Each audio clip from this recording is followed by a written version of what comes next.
But sorry. Ya sorry ani akofa adom kase no de abramo na aguda mu nsam no ayamane ne nsam ne afisam ne abobo ne nyina no a ena fiada no pay ye de ne nyina no edam awo aye dwumadie no so nti misraw oba aye YouTuber aye Nhyira TV YouTube Nhyira TV oba na was subscribe ya ja message no awo garbage am dia be kwama ne ba messages amodi aba ne nyina no ya be kenkan enso etimi edi amamo anra yedi ka kachamo se World Cup ya chance ya yebo last round of 8 games group stage na ya share 2 teams are automatically amo ebenya qualification accord to the next stage of the competition, which is round 32 no na onse groups no ke kanin na abuma bako duminu 12 emu bia na be 2 o ke kanin na abuma automatic for no 24 na fe third best teams no also 8 at the akaka na fe yenya at the round 32 na yehu amaya amonso no ebetimi akwakobo games no and so on ti awonsam no ha ani nani abobo no ide ebem na enra games how do I told down crusao etna ma Ivory Coast ma kami no mantimi ante Ecuador and so shemi in Germany ati kano bako oko group ever Japan and Sweden ball 1-1 Tunisia etna ho ema Netherlands etwa kami nsa amo eti kano bako em say Tunisia no World Cup na ezi mum jako because this particular World Cup omukwe no amo intimi win a single game na campus omo bo drompo omo ach training na no omo alusu a omo enya point bia na omo edi kofi oko group dia Paraguay ene Australian so boy obi an hye bi hoteki ese US a come some omo take no eye mienu ene transfers ye bedi nkomo kakra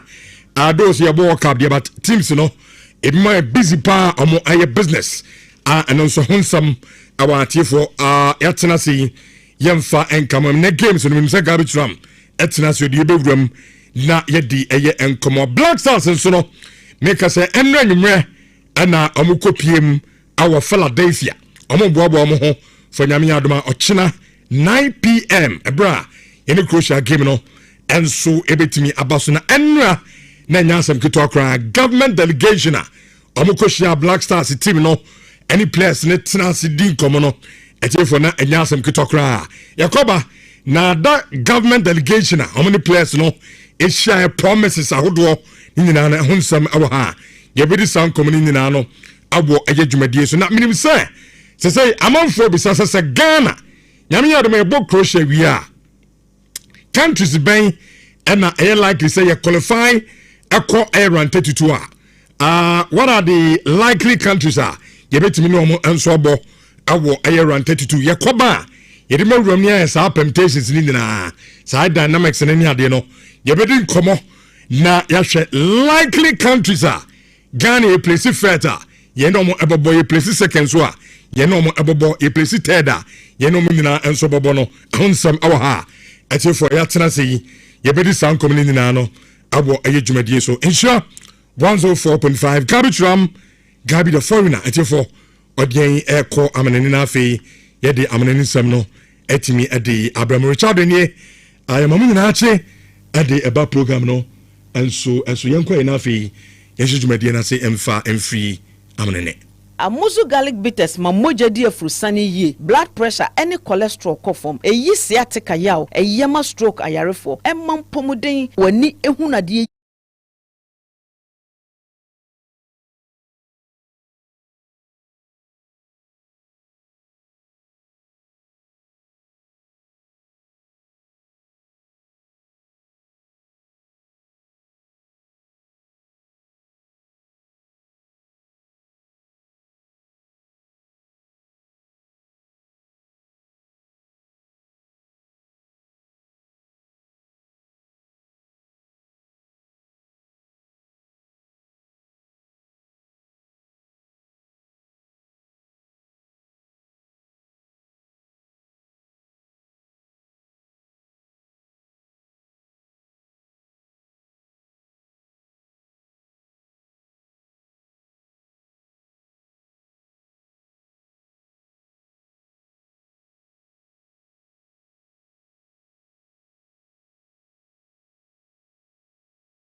I said boys no first car during the Black Stars match and then so 2 separate coats and a boy.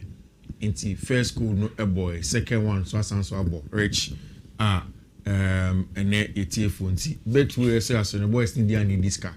And then again we'll bring you the coats into Mr. Uti. I know what keep you wrapped attention now when your coats no. Oko 50 man from no social media and so on. Sabeka coats maybe not wow. Which the World Cup is getting to even from the business stage, Anna. Because maybe I do know, Obia state will be decided. Sure. Whether so will be Kofi and also it is going to be decided where we are. And like you say, games in and everybody concurrently, everybody in at the same time. Saying no possibility of match fixing can come on, which is very, very important. I started and 2 days ago. Morocco Majuma 4 goals to 2. They couldn't top their group, but the most important thing is that they were able to win and qualify comfortably. One of the groups are now a African representation woman. Now be tricky was South Africa group. No, South Africa became laughing stock on the African continent. One of the first the Omulusi here, and then that performance against on the Czech. Night against Czech, looks like a turning on World Cup time not around. That goal from our brand here, your friend Teboho McQueen, solid goal share them, and the more was our points in the and then they had to play against the South Korea. Honestly, man, game. When I woke up this morning, I'm a cocoa checking and so okay, I need to watch the game quickly. Rich, 1-0 wasn't a scoreline I may expect it. 1-0. I wasn't expecting. But the goal was scored by one of South Africa's players, Ombo Krumon in Abrenti FN Museka. Solid guy. Plays in the Scandinavian area. Only born as a winger. No, of course, it's a penalty. Not the ball Queen and boy. Omunya 1 point against Czech. And in this game, he has gotten the goal himself. Rowan Williams, Samo Ewani Monum, they've done a very, very good job in South Africa. Which from not qualifying to second place, Oma qualify to the next stage of the competition.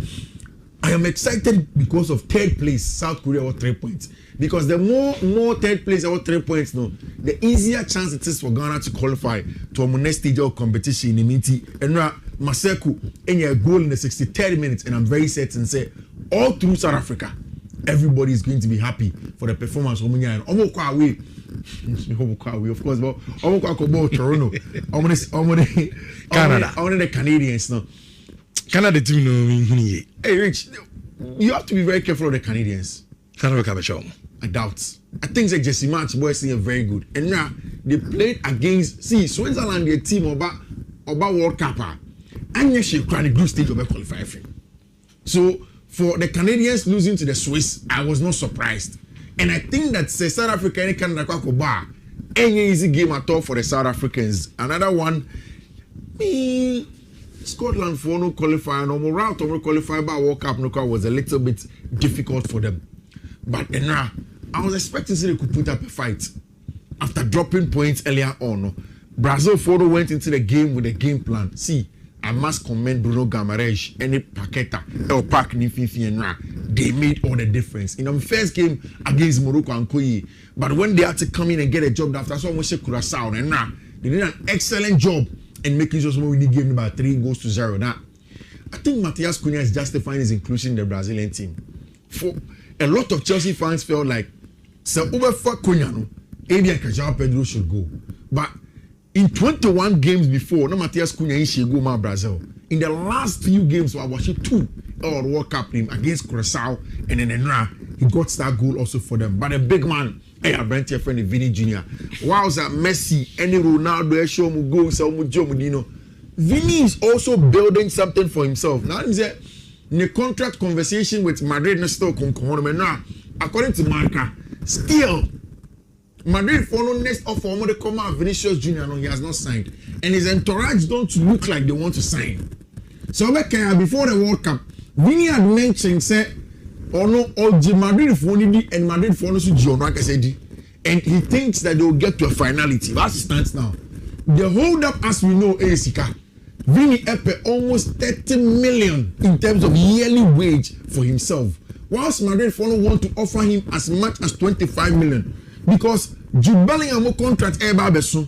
Other players will say important contract beso. Madrid feel like if they allow Vini to take 30 million, then they are setting a bad precedent that they need to match. And Tibiano, they will be having issues with FFP, and that is where Vini is. But the way Vini performance, Brazil, the better he plays, the further Brazil will progress. The more it becomes difficult for Madrid to talk down the amount of money I'm right here from Vinicius Junior.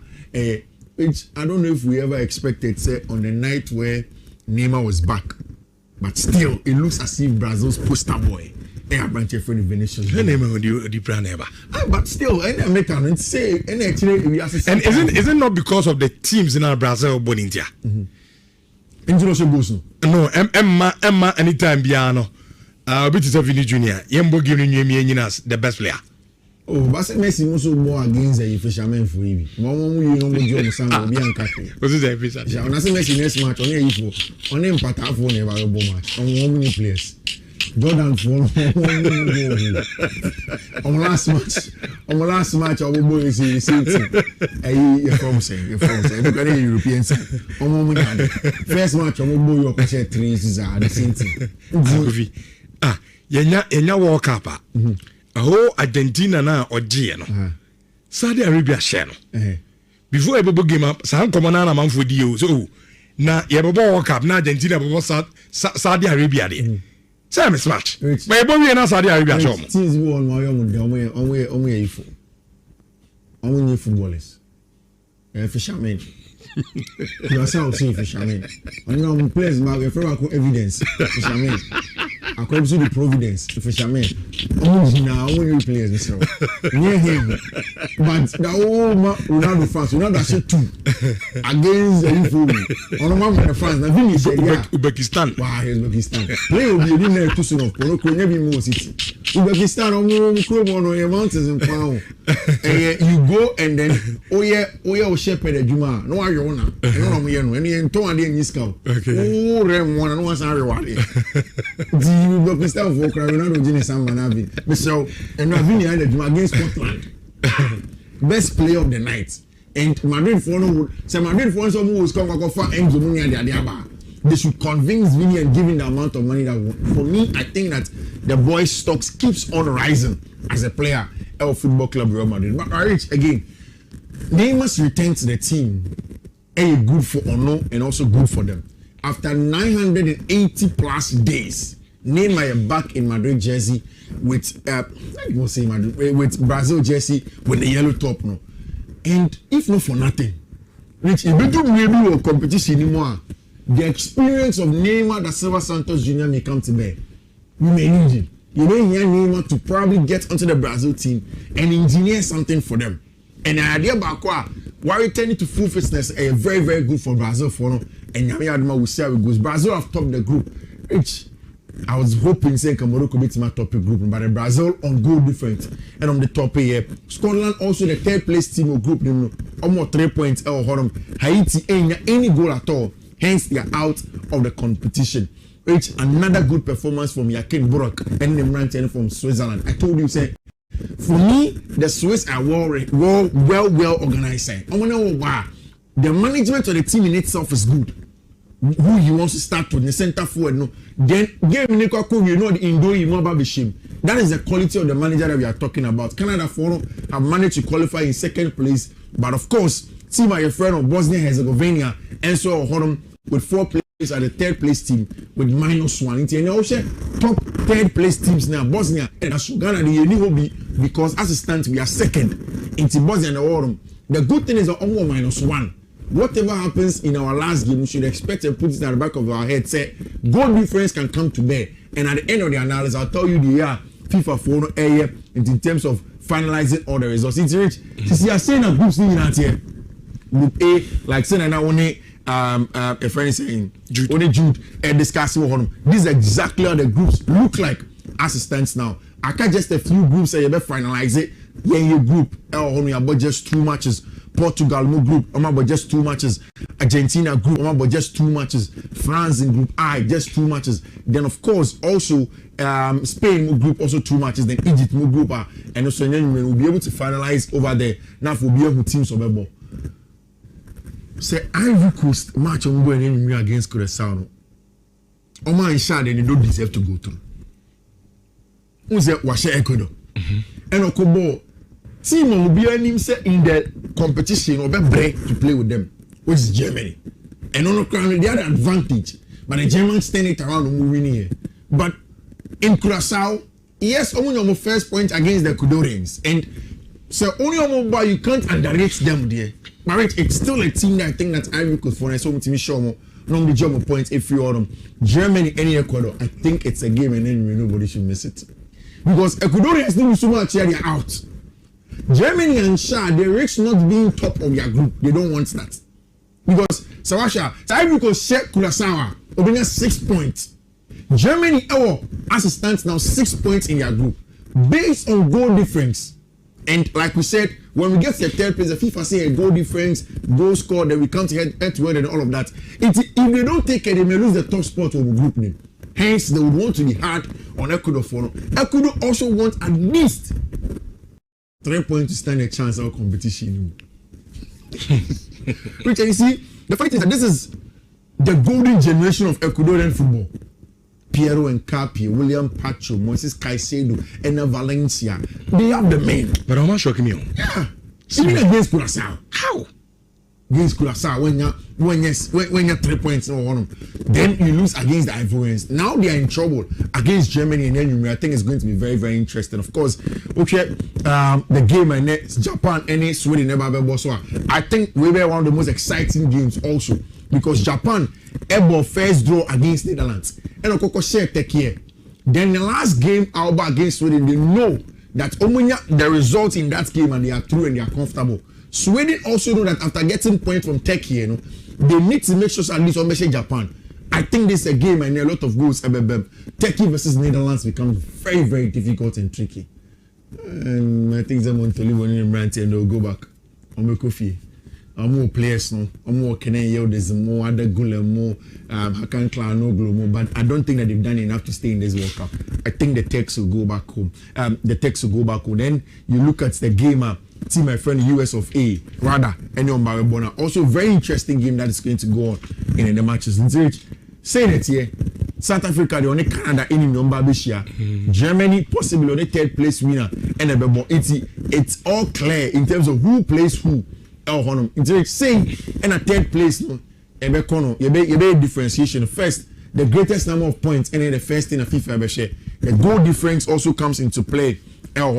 Goal scored is the next one. Then the highest team conduct. Then FIFA's higher Coca-Cola player or ranking position. Now, I think that means just 2 minutes. Let me just add this for you. And now you see a really a brand here friend of Marco Palestra. Marco Crea Kono. Chelsea needed somebody that could come in. But Palestra on your left back like Marco Crea, your right back. However, Chelsea had gone to Roma for a brand here friend of Wesley. Roma for only catch almost say, Tom Wesley more. Then they decided that they wanted a versatile player. Oko Italian Serie A anymore. Marco Palestra and a really the best defender ever Italian Serie A, which was very, very good for him. Now, Rich, as I said, who's the Interphone be candy 35 million for Palestra? Only 35 million in Chelsea for near fast, only 50 million. Atlanta for sporting director Lucci. Now, only an Interphone, send an Interphone, my boy, just 30,000 euros a week. Rich, we men who create Manchester United Academy, not 50,000. Italy, 30,000 euros a week. Now, Omodema Palestra. Then Chelsea quickly went, according to a lot of the reports, Xabi Alonso phone every Palestra, Mami, ne Papa, and on one Palestra, told them where he thinks the boy will fit at Chelsea, and almost promising 80,000. So from 30,000, only 50k home. My friend Marco Palestra. So Palestra is going to be in. We don't have a lot of time. The good thing is that we're versatile. It's more right back, it's more left back. And right in an interview, also they left in the right in your it means that across the back line, Chelsea have somebody that can play there in a branch here friend Marco Palestra. And I don't pay. What we are hearing is that not Chelsea for about 5 defenders on molested. So the leader of our list was a branch here, your friend Jan van Hecker. Torian Mospes, and Roberto Di Zerbi. Once Xabi Alonso started Jumape, he told the Chelsea sporting director, say Osramo, they should do away with Jan van Hecker because of Maxence Lacroix from Crystal Palace or a pure defender. No one said anymore. Just a box defender. Again, see your time I will talk into detail, but also 50 million, 55 million. Come for some power brand here. Your friend of Trevor Chalobah. Barcelona still no real closeness.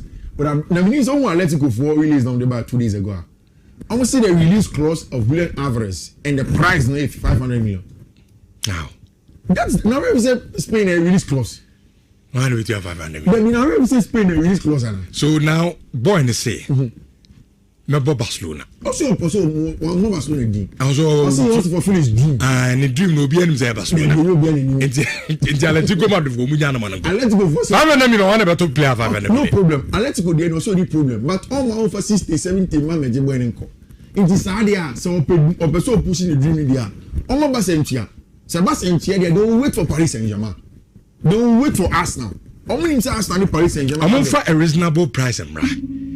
Now Barcelona and Yam no maintenance and negotiating. And them football one better play 500 million. The problem is that Atletico don't want it to be only Barcelona on the negotiation table. Intina Barcelona ya no abogu. You say Barcelona they kind of offer but I want say Barcelona phone for me. Yeah. And the second one, almost come boy and go kasa and say, oh boy, and he really was a 500 million. So then we heard say Madrid the 150 right? And so let's go for some more. Say no so almost on board because you name say Madrid for market now no person say keke. Now it's clear. Yeah. Abrante Barcelona now no person obo. Into Atletico Madrid for ni nyai back and forth. I can't 4 years on the contract. And so what? They don't want to leave. Okay.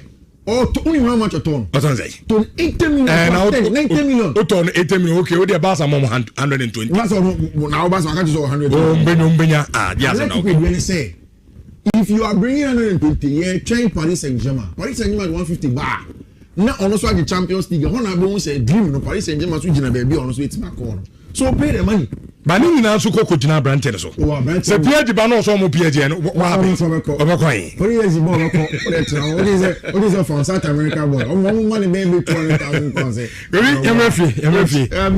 Falco no kan na Yemrefi. Ema etiefo enen ko fikese mu nkonko biska gakra. Me de rich ana si ye diwi no bi testim so fi enrame hu enrame tie show no tell me ka say si BBC no intimate tie show na okon all 50 man for social media handles are especially on Twitter on Sabeka Facebook and my opinion in honum enti unti radio so am sure we wo de open video na benya on Nhyira TV or YouTube. First one BW 5E C8 6FF1.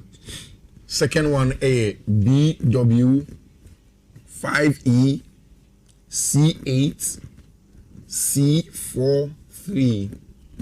Third one BW 5E C8 4BFD.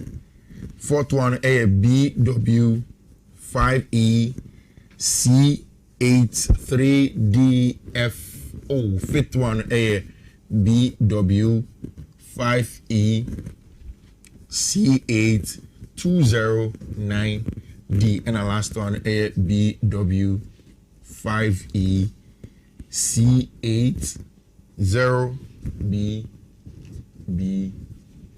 Which okay. These are the codes and the confidence. That's it. Yabafie na ya the Black Stars in common no atwa so de amamo said there. Ya start show me catch them no Black Stars every Rhode Island. Honana e busy. He said they free because you send me adoma Saturday and na ye boy your last group game.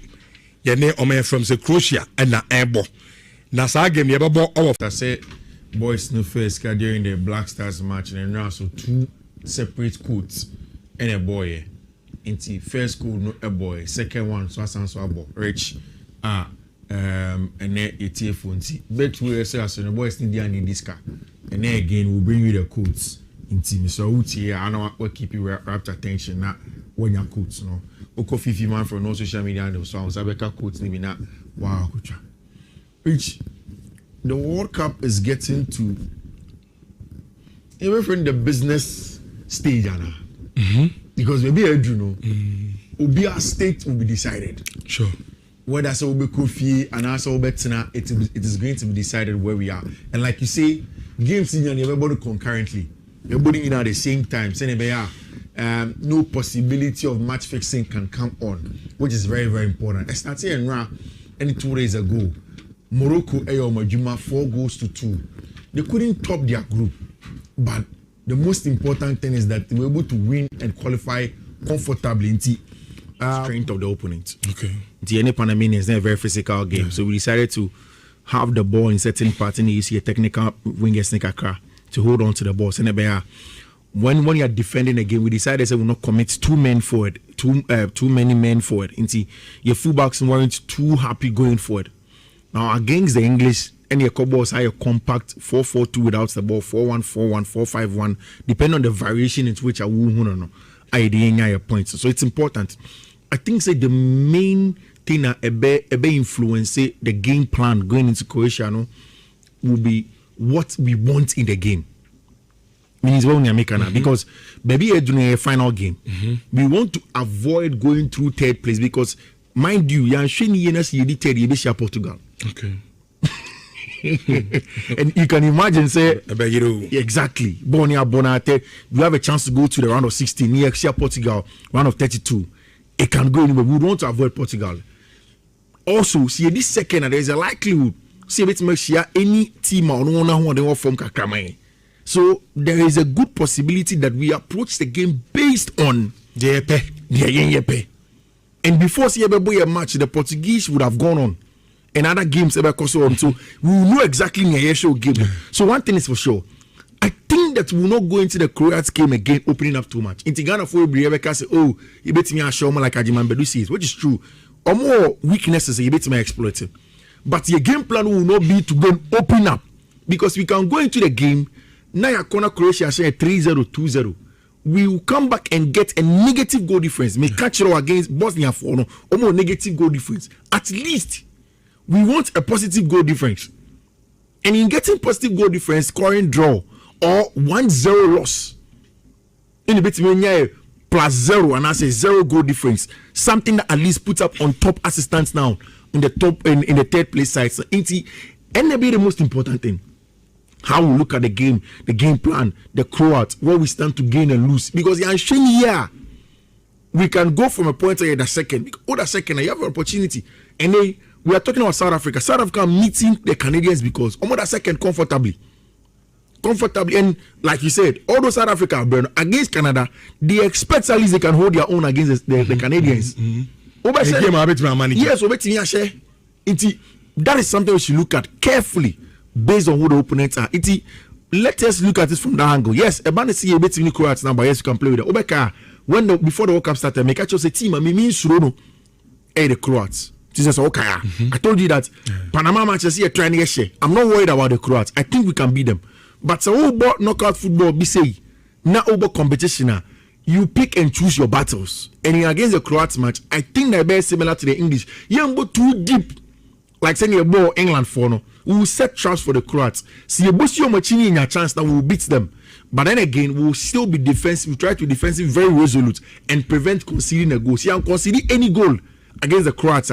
It means that we are in poor position to get at least 1 point and then be second in your group. But are you for no Portugal? Because Portugal, Edi atanti afe na wodi wa fidie dom edi ato a I ensure your number one account radio station dia sentiment na di dia tumine wake up play dia ha dey say we say live commentary na matches no ya de ni nyina de ba tell say Ghana ejina mu enti anu so say na beto tan na nwumere anu so anya din ya de live commentary edi ba bra na tell say anu so etimi abua Macberry biscuit was say a predator win every day be a game be ababa so no o predictor Macberry butter biscuit, Macberry digestive oat biscuit. Na tesa won so nsa etme card entino enter your fuck course now. Now your predictions no we near. Your Macberry biscuit full package enter there we metem 7 years aka ho and of a product answer aka ho na managing na etimi every pair. But I dey tell you transfer no matters akase bi to papa atasem anya sam gotwa wo ko transfer ma abode to toja enter no pay ma mini transfer e won ko ba kakwa from na yɛtumi kuya no bata message ade afi tufe enkoba kakra me nsa ka yɛsɛ yɛsi tufe asase de PSG din kobo na kobo mo ne Paris Saint-Germain edi aya brante de rando kolomwane ubeka brante di ka ko tufe ekoye aduma na yɛso ade na ncheda emfa na teso mu ja brante no ema ne ko ba Tottenham Hotspur ebe ye aduma kakra fe ekote ya yɛsi Tottenham for so akwa no kwa na ade no wo man head huni ya busa reporter aba yɛsɛ yɛsi tufe for sa ba sɛ rando kolomwane wo mehia ne ye na fretima ba be ye aduma no enso ade ama team ne dia di tufe ade ya reporter men saka ewo tuma de so many PSG asase ati nkomo abrante the personal terms no yeso mawie crowd da since January and yese wo mo sa so many abrante no enso be di nkomo ne ya reporter men sa eka ewo tuma de so na no pe no make check akra enso ade ma na ma men ko akra na men ko Antonio Rudiger wonum a player ade ma team and ati Madrid now wonum say Madrid new head coach aba and you opinion dia di Jose Mourinho Jose asa tuma na say and your boys up wo mo so entime anko international assignment no woni omu guso omu ye training ni adade na no na Antonio Rudiger Germany and no do mu bowie na central for ekwati no bi say new head coach aba na direction it say Madrid say na ne Mexico wo ye okay na papa no betimi ayaduma na say we dey o wake up bre and this pa say je beka wan sampa de dabi ye nya boche kakra enso emfa emomom entani reporter me pato efi Madrid akate adi eba o tuma de so na no pe no ye kete de ama wa say jewia ansa na Jose Mourinho enwa sem bia o ha wo mo so atimi aka ade enkoba kakra so etota e wo tuma de so na no pe no ye de onsam kakra ade etan wo e wo ayenhye ahodo so na no so atimi abua bato me ko brantia ne dia de Bruno Guimaraes na media brantia no enkoba kakra na abrante ne player enso ade ma Newcastle reporter men say ka say yesu Bruno Guimaraes ya de say Arsenal for Bruno Guimaraes amata so many abrante de din koba tentende na yesin koba many abrante de no a certain amount of 55 million pounds 55 million pounds adom sky say Arsenal for and the Newcastle say and kabe and komo na omunyintum na yese official bid the first one the coin crowdfunding say that be 55 per day swap and kabe and Arsenal for and for being call yese no adam and ataso mo say esebu kina say he said do mu bia ne memum na so edia momo and yese abrante no reporter men say ka so masako so mo yese bi metime enya abrante de tinadi Bruno Guimaraes and your reporter eba e wo dwuma de so na no pe no ye di unkoba kakra e de ma na ma yenko Fiorentina na ye ni unkoba kakra uko Fiorentina update men say ka ne yeso uko Brazil team and dia di Grêmio wo bo akoda ba ko na yeso ni mpo papa na oye center back and your 4 and 5 no na abrante de bom abrante ni tin ati Fieri reporter men say ka yesi ebo po metime de ato Fieri e 15 million euros plus 2 million euros na tasa 17 million euros and yes sika yes o me de kona fe wo me de kofa kratinum enso adinaba and to reporter men saka ISS sporting director at the Fiorentina openya ne tina de Fabio Paratici eguso di side man de ataso mo he sa brante ne betimi aba ade yankoba kakwa men saka e wo tuma de so na ma menko City na mini nkoba kakra ko Manchester City update aba eni abrante ne tina ade Elliot Anderson wo baka en FIFA na tasa England squad anano da Ghana ya di omo bana tasa nyasam ko twakra akoda ne yatuma reporter mensaka yasa yazisi Man City enya booking medical sadia ma branta no ene abranta betuma ya medical no na sika APM no 116 million pounds no eska Manchester City adi to abranta di din edi Elliot Anderson from Northern Forest na tasa akoda so atima kwa kwesi akan edi amama ne reporter mensaka ewo dwuma de su City ewo tidi ya pasasa ene openya ne dia de Enzo Maresca eba be ya dwuma de amama ya so mututu ne ma ye na fe so mutato makwa be msa ne be ya openya betuma ya dwuma kama edi amama ne reporter mensaka ewo dwuma de so na pe no mekete edi amama bato mambrambobe na mini probe won ko be kakra akoda we wuti na no say we Ghana ni ba ja ye bo Brian akoda na ma but I was sakan edi man ne Dallas team no better eno da ya sa akoda na ye record na since You started this World Cup 2026. Yes, I brand sure to be a go.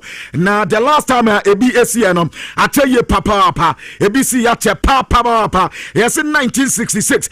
Mobile as a record to be a World Cup when I breaking in 1966 Didiano and I tell you breaking to Tona Brian Bope reporter Mensaka Yaba World Cup about 3 shot. So 3 shot now opening nano Nina a go now brand.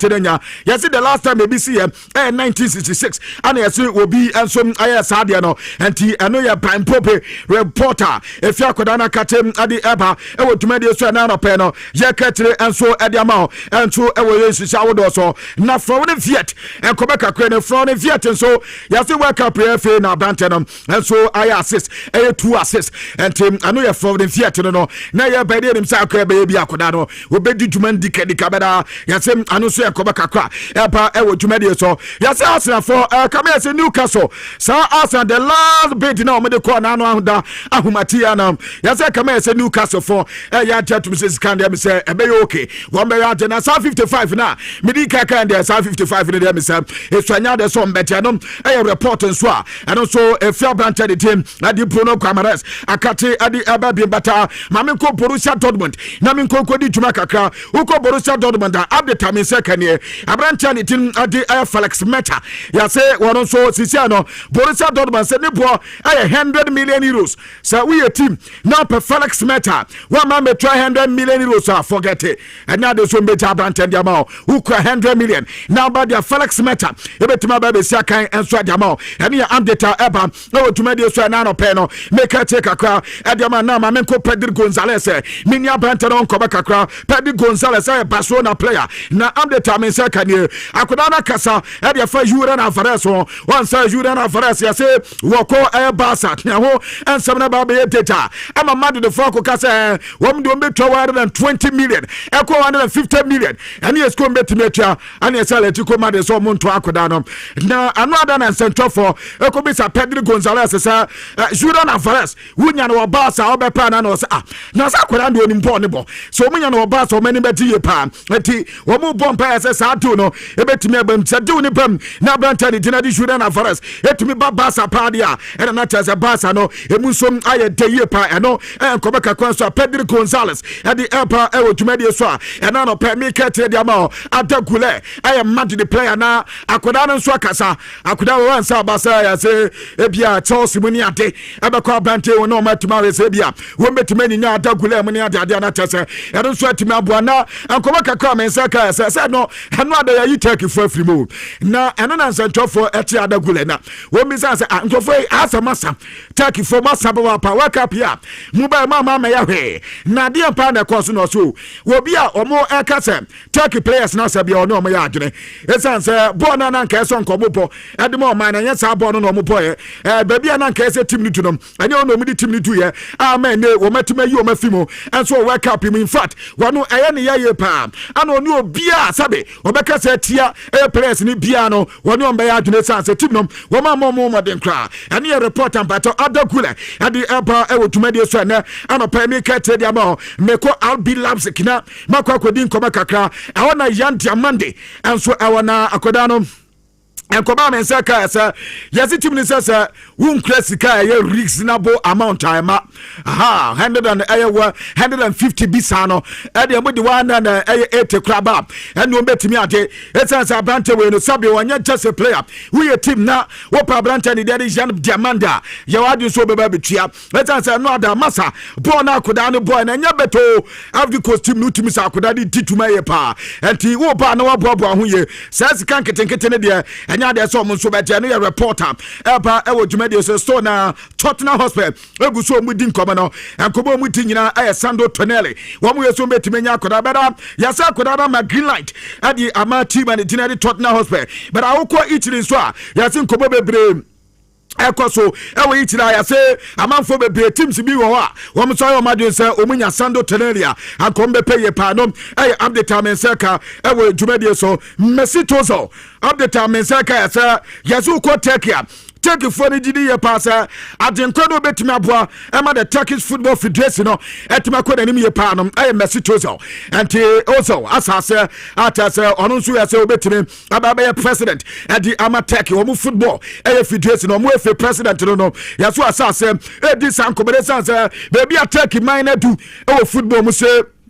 Omunya new thing kwa sanya be betimi aboma no kobaka kwa so amensaka wotuma de so na no pa make kire e de ma na Nico Pass player adi amati ba ne dinadi kobo na yase Madrid buy back cross so betimi atop ante no akoda we je tede let say no openya ni tin adi Jose Mourinho buy wadi akoda no nkobo ama Madrid for fees so metimi nya branta de dadi Nico Pass na osamba back to Madrid no ba be buatim no kobo for so your Madrid said abi abrante de nyame anim ne wama qualify UEFA Champions League wamu ko Europe ni ade jaza brante wetime ebomu Europe na enema koye adi amatiba ni dadi kobo South Fabregas ade so ya da brante ni pam reporter mensaka say up to Monday na to Monday no and ye be hu say bia Nico Pass wabako Madrid and also uncle Madrid say decision no yasafe ana komo any Madrid eba bedi unkoba ye panafe womatima ravi on agreement na fe womuswatima he no aye reporter ja eba ewo dwumade so a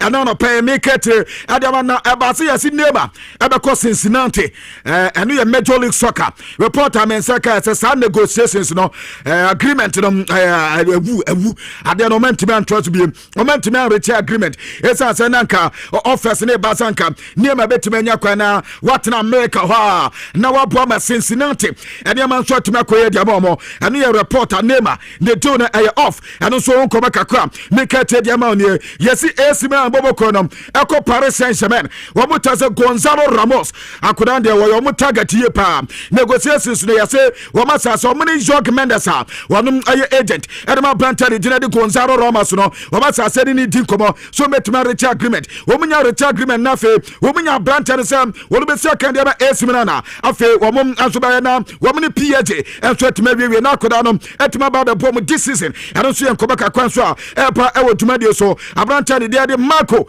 Palastra one ye new Chelsea player ata sa akoda na ba masa etire ho ene dikandika Palastra ba beboa ama Chelsea adwuma na tima koye e de mama ne ya na sa akoda no wo so ebe ye medicals no ewo Ireland na ne ya na no pa ya me ba na ta se wo mo ba sa akoda ne medicals no ebetimi aba so na contractor wo mo de ama na till 2032 ya so option so the 1 year baba be count na 2033 Chelsea e de akoda we ba ene ono so to London ata so kwakoya ne medicals no reporter mensaka say Atlanta for enya 55 million euros ani eska Chelsea ye twade am Atlanta eye bobo kona fa branta the team and so at Marco Palastra so atimi aba eno eye reporter mensaka e woduma de so na no da koda na kasa wose na niante ye pass wono e ba be sia kan e de am Chelsea because we player na Chelsea ba ho na tell me sabasa ade no waduru so ye pant no ene ye okwa sign de am Chelsea de ono Marco Palastra na nim so die pa eno yankoba kakwan so a efi Chelsea akate adi aba ewo dwumade so na no pe no make check kakra adi ama wanchisia wodo nyina so ti afa no atwani ensure your number 1 account radio says dia santema nyina enso adi atumini na me yanko World Cup na yendi wake up and come back and matches ho and no da mamen say matches e toja e wake up na mamen ka check akra and for man afi memfa na de no and trust for my wonim say and no da ya dey say to na tima qualify round of 32 we mu ro mama ne ma e kama e dey ma South Africa man no one say no dey toja da ntimi say da e ko kru so and no da Avico say to bu pomu 2 SO and no dey ma just toja at say Avico's man and ma ko ye dey ma afi Ecuador we mu ti Germany e pomu 2 and so game at total I would to make the son of Japan woman so at Sweden woman game no I go kwa 1-1 and so came at told Tunisia there go forward and go for a any master Tunisia pa na Tunisia ba yesa Tunisia when ya me anima just one there work up your ko wanya some other ya tomu and other others 3-1 hana ya de ama Tunisia man tinum and you not had ya a total I would to make the so and now pay ya catch them out and now mate me pato mate se told na Paraguay woman Australia ebos 0-0 and Turkey and switch USA ebomu aye 2-3-2 ba so na adianta kima na omaso aye he ana fe ene game eto dana nwumire no so yebenya Norway wo ne France ana ebo Senegal ene Iraq enso ebo nyina ye 7 pm ano so ye nkobeka kwa so eba o tumade so na ana pane ye kache ede ma fe teams so far wo ma qualify ni anti mbato ja we ni kwa na de ye nkoro sana ye nkwa nim sana no so atima bo anti no awon nkobeka kwa dem anti uba World Cup na standings no say they sit from group A ekopim teams so ma qualify no mamian light one for Emma Wobia one yambo ne take game bia de nya de say no mekoso e de ama anti ure group A Mexico wo mo anya 9 points wo mo qualify after South Africa wo mo so anya 4 points wo mo so qualify after uko group B and Switzerland wo ma bo mo 3 matches na wie wo mo nya 7 points Canada enya 7 points wo mo toss me no but wo mo Bosnia and Herzegovina ebetima qualify say one more toss me as a better, one more 4 points. After Ubenya Brazil, one more 7 points on my qualify. Morocco, our 7 points on my qualify. My bomb 3 matches Navy, US of A, our group D, one more 6 points. And after Australia, our 4 points, almost swinging now qualify. And also our group D, Uko group E now. Ubenya man in the Germany, one so our 6 points. And after Africos, our 6 points. So we now and so qualify from group E. After Uko group F, and also my bomb 3 matches Navy, 7 points. And Netherlands man in Japan enya 5 points women so etma qualify afro group D and also no afro na or free group D ekwanyina afro na obia ebebo and last match and anunsu yewia afitira kwere ya ba na yetima ba ye hu aduma kama and am I share your number one account radio station ha ana ye den performance nsem ni nyina e de esi wake up bread ye nsheda nche wo hu sa say nsem na dosu pa no ada ye bebo matches ne kaka na and so the netime a preview na no so etima bo anti kwabana bibia ni wode a ene better man for sign but maintain go Manchester United Elilo was Elilo okay mate maintain mama kasum cho so no bi ya de oh na ase onene ma chiro onje de hu ye but what Champions League go kwabana oh nsuro sentina me say Elilo say mo sha sentem nsuro ye be ko mu ka so yanko eye World Cup no na nko ba dwiri ti se sa na ma de dwiri ya mu ye uska chem was it Chelsea say uska chem mo de munni musika de ye di na ya preman for no mo ya ska for but munni musika Chelsea ya preman for mo de munya mo trema ya bo World Cup ni wi a ya be only shi de na share sleeves ni mo no okay nti mo de munya mo tre ekulam Matias ya be sha se yi players bi apia mo akra na be shock him unana na so fu e de unana yes unana sa baba yes oya no mo wona ti say sanko tazo sport for this car bakoje o me travel la wi na dia bo training grounds or grandma no ma radio kabda ya is obi o toxic e ma tuni bia ya ma tuni bia oh yeah yani Messi man ya toxic environment bia bia Messi man so na mo mount oh na some mount to do a player and on shows baby I say hard oh you good mum there oh no so we will some Messi man do good okay you know there be trust money akwai na say dey ma mu Ghana trana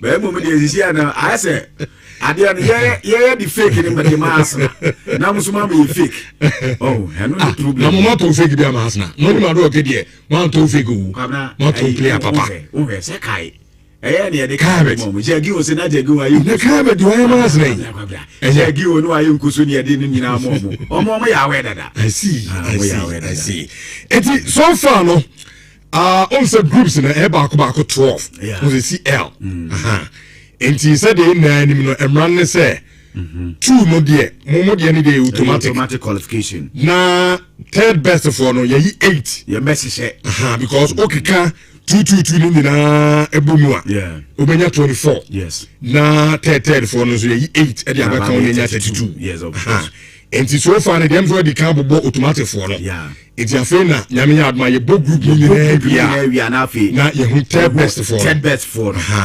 honor the number of points are when ya goal difference any accumulated cars ni adi na no this man issues ni na beba mu na afi dey decide on so obi beti me nya 4 points but on qualify oh of course depending on goal difference where you ni na no accumulated cars are we ni adi ni na no eni ni na beti ya UFU enti edu wa sa dynamics ni na no okay of course we do it then amanfo bisa say na Ghana nso no say nyame ya dom ne qualify depending on baby ebedi no countries when they like this bit to sure man also say Colombia sa permutations no so no ya be wo dwumadi no so na yedi komo no abo insurance 4.5 Friday edition ya be McBerry ana of course McBerry and amanfo we ni wo and ni pa ba ko ni di and ni pa ba ko ana ne Samuel kunzuko dokrum ana ne nko ani di sa among the lot of my friend okay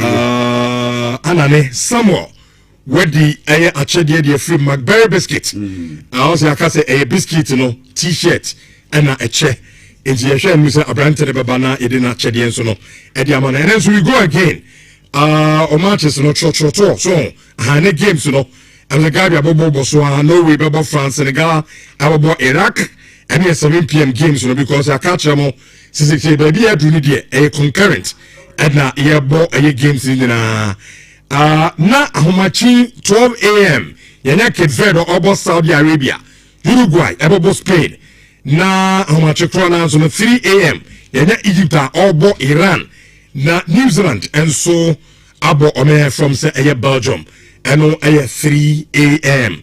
enti chocho ni na to na predictions ni na say bia ye be lines na abo so ani eko ni achodi no and so edi atomudia McBerry basket any an achede pika ho edna yede ebema na World Cup no all my catchers enye ni na ni betima ko US akwakohwe bi enenti edi we better na office and ahwe obi enso hodoma obetra odem na wahwe e games so nintina electoral and say Richard Day catch the Ghana ni bia wentima ko US say only problem crime or the omra electoral na amato Samsung TV TCL TV and afi Nasco TV 699 yati bro so picture quality sound about me say yes bibia ko so study mo bia no onso unya ne live unya ne clear abo edem ho onso no o hwe e genaniti no me pa cho work up de ye de 12 abo odem ntino aya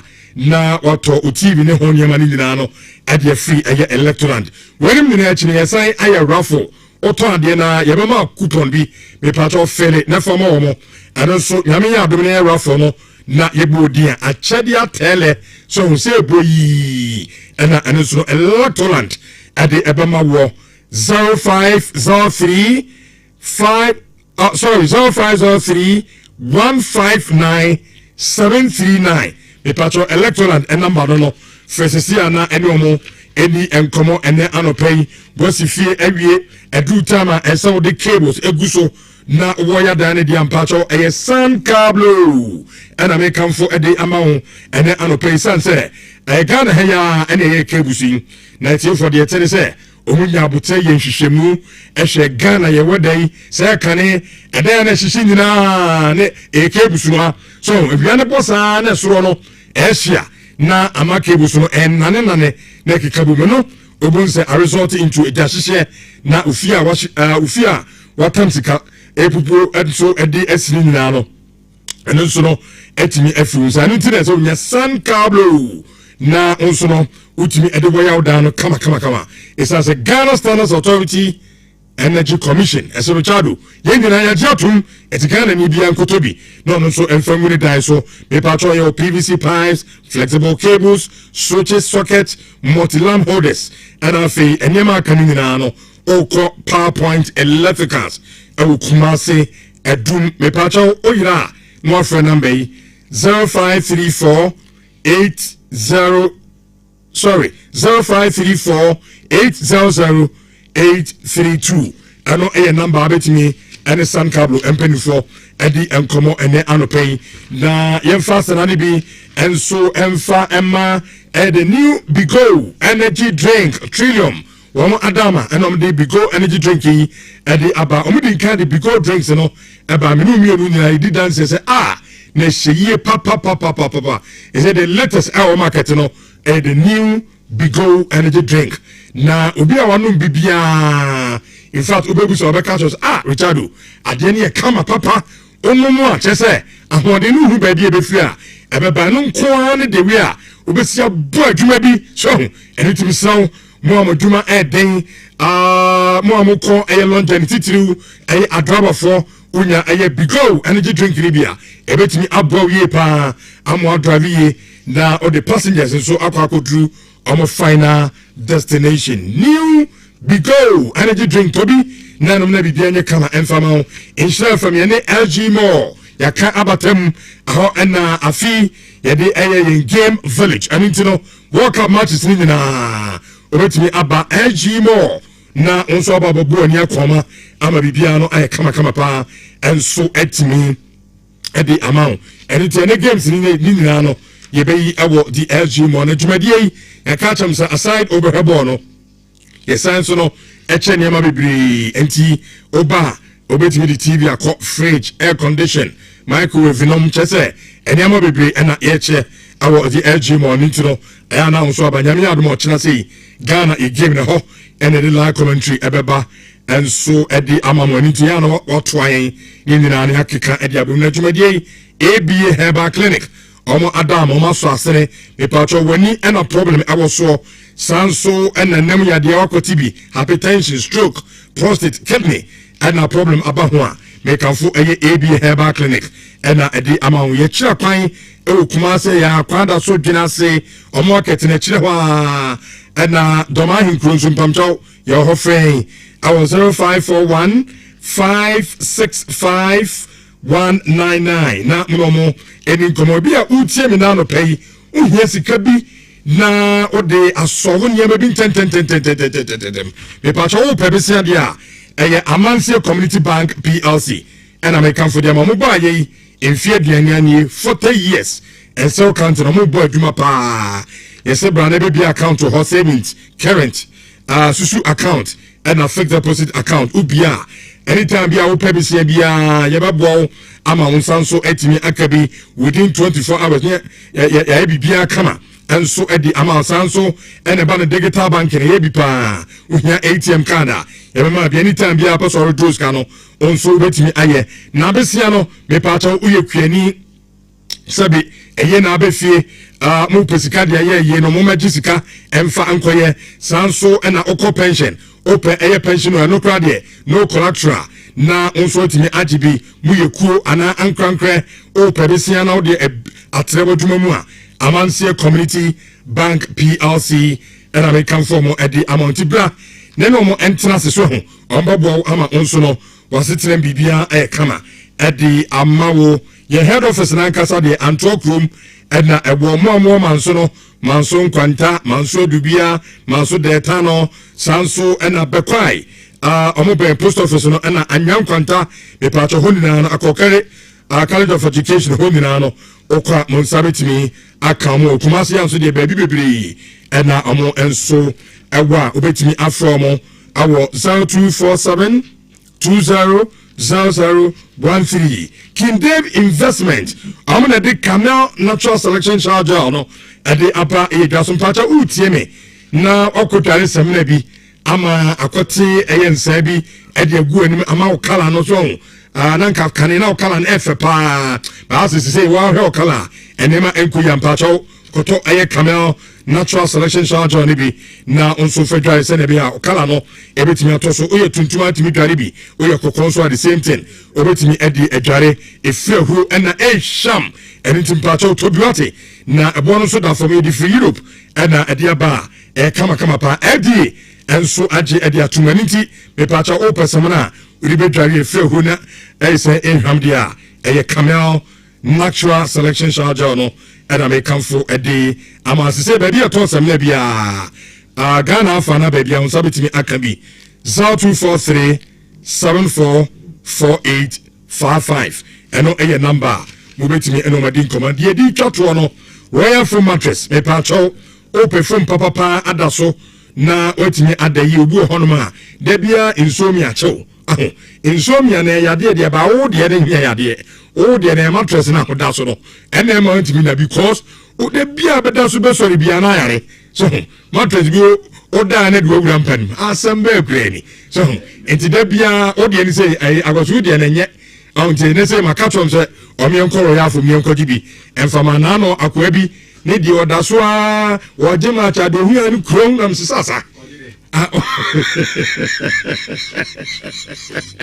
akwana jiredi so mattress ne nye mpato kotoro ya fu wate ende order so atimi say yes bibia enso eye kama order so moto 10% discount ya de ma me pato mo kotoro rubber akoda so ni nyina waya fu se momra o ya victim kwa dia bra be to be yema 10% discount now so afa ko fie na bibia no enye kama emfama ho ye kira kwan awo Kumase asokwa mampo hanya ye ben CCC aso en mpacho friend awo 0202271000 na mono eni komo ene anopay finally na P phones and accessories utiemi ya phone asay na o kaka wani asa yi me phone kwa say na menya phone papa say eti asato bi mko na P phones and accessories na eti for the ten say ebi asa wo to ade ato baby a china bibi ba ho a ye beje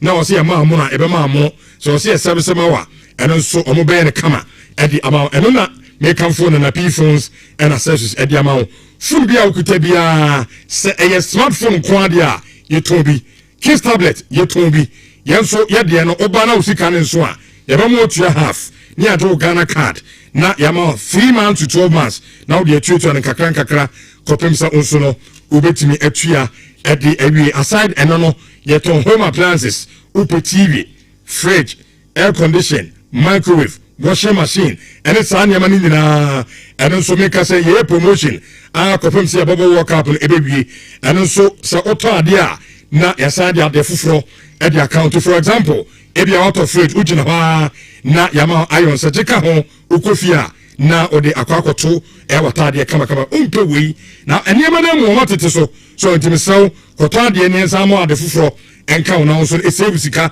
na bibia enkoyi emfa ema yeto enema pi tiwram awona na P phones and accessories Kumase adum baby ne nsa ne wo pz na na kwesi atama botinim sanso en adum to hona obi ba jeki botinim opposite Prudential Bank and Kesman aseda house ona nso no opposite ye ho me patrol tamani Abuabo station enkran eye Magdina Zongo Junction 0533093422 anopay amo ena aso yasina the Friday edition of Inshra Guitar Passwords etifo yetinko nyamna yedi dwumadie no enso mamo Jude owusu bafo atena sesanso ena Fifi Manfred Mr.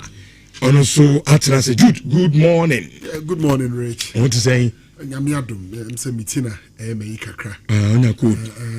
See ni na Amanda. Yes ni ni scan e de na kata. Yeah de na kata. Scaffold e cool. Kata achi exactly. O de na kata. Unya miru kwam despite mo level. And u de na be kata. Yeah ni capre. Exactly. Unya nya cool. Kata achi. Na Fifi Manfred mo de Fifi mo de cool. Omo de cool. Ntie no me de. Sikani abranche. Kata. Obo kwame despite abo Fifi Manfred. Zibo kumkwa Mr. Despite ko ti mi ka Opejo ani comme ça pour moi mi. On me dit ma bébé. Na want the president bra. Very much. Sika nya fi ne be ko parliament. Sika da le be ye kutami. So once the dia on se sikani so boko akoto ade a on se na nwene ho. Se bia ka na opa. Ade chi na okọ garage. Akoto ne ka na biso. Ba wo afa na because utu susu. Yes. So susu na wo to na fe kra na wo be dwen de koto. So the difference between sikani and a primary in ebidono. Exactly. Ibrahim mama say black star players say me catch them. Bibi sikan kwa no here enye parliament asem. Sikane wa ha. Momo man ni sikane de ba mama. Man penyi be yi the state sika. Enti ano de o say e go through parliament. Yes, na sports minister. O say otimi ko justify reason intia. Of course him say if you o mine ho na e ba and o say such money so no answer na man penyi be release plan. O sports minister akwa ye man. Case I friend no scenario. Okay, say o see me release a bia $1 million. Yemfa go to Black Stars players car. Ghana for questions on baby say be ni scan also. I didn't know was release $1 million. No, that process made it. No, me patches says how discussion. Nina a call, me share how no goes. Into crying sana. Ya jiatums or minor jiatum or minor jiatum, and penity as ya. After a parliament for approval because a state in Isika and state in Isika, and penny to him funny to me. A mumukeke, it's a public funds. She also a parliament, not justification about. Sana Sasikano, you release it. Okay. And players. So, by way, dear, you're Ibrahim, Mama, dear. Say on one Sika. To on one Sika, dear.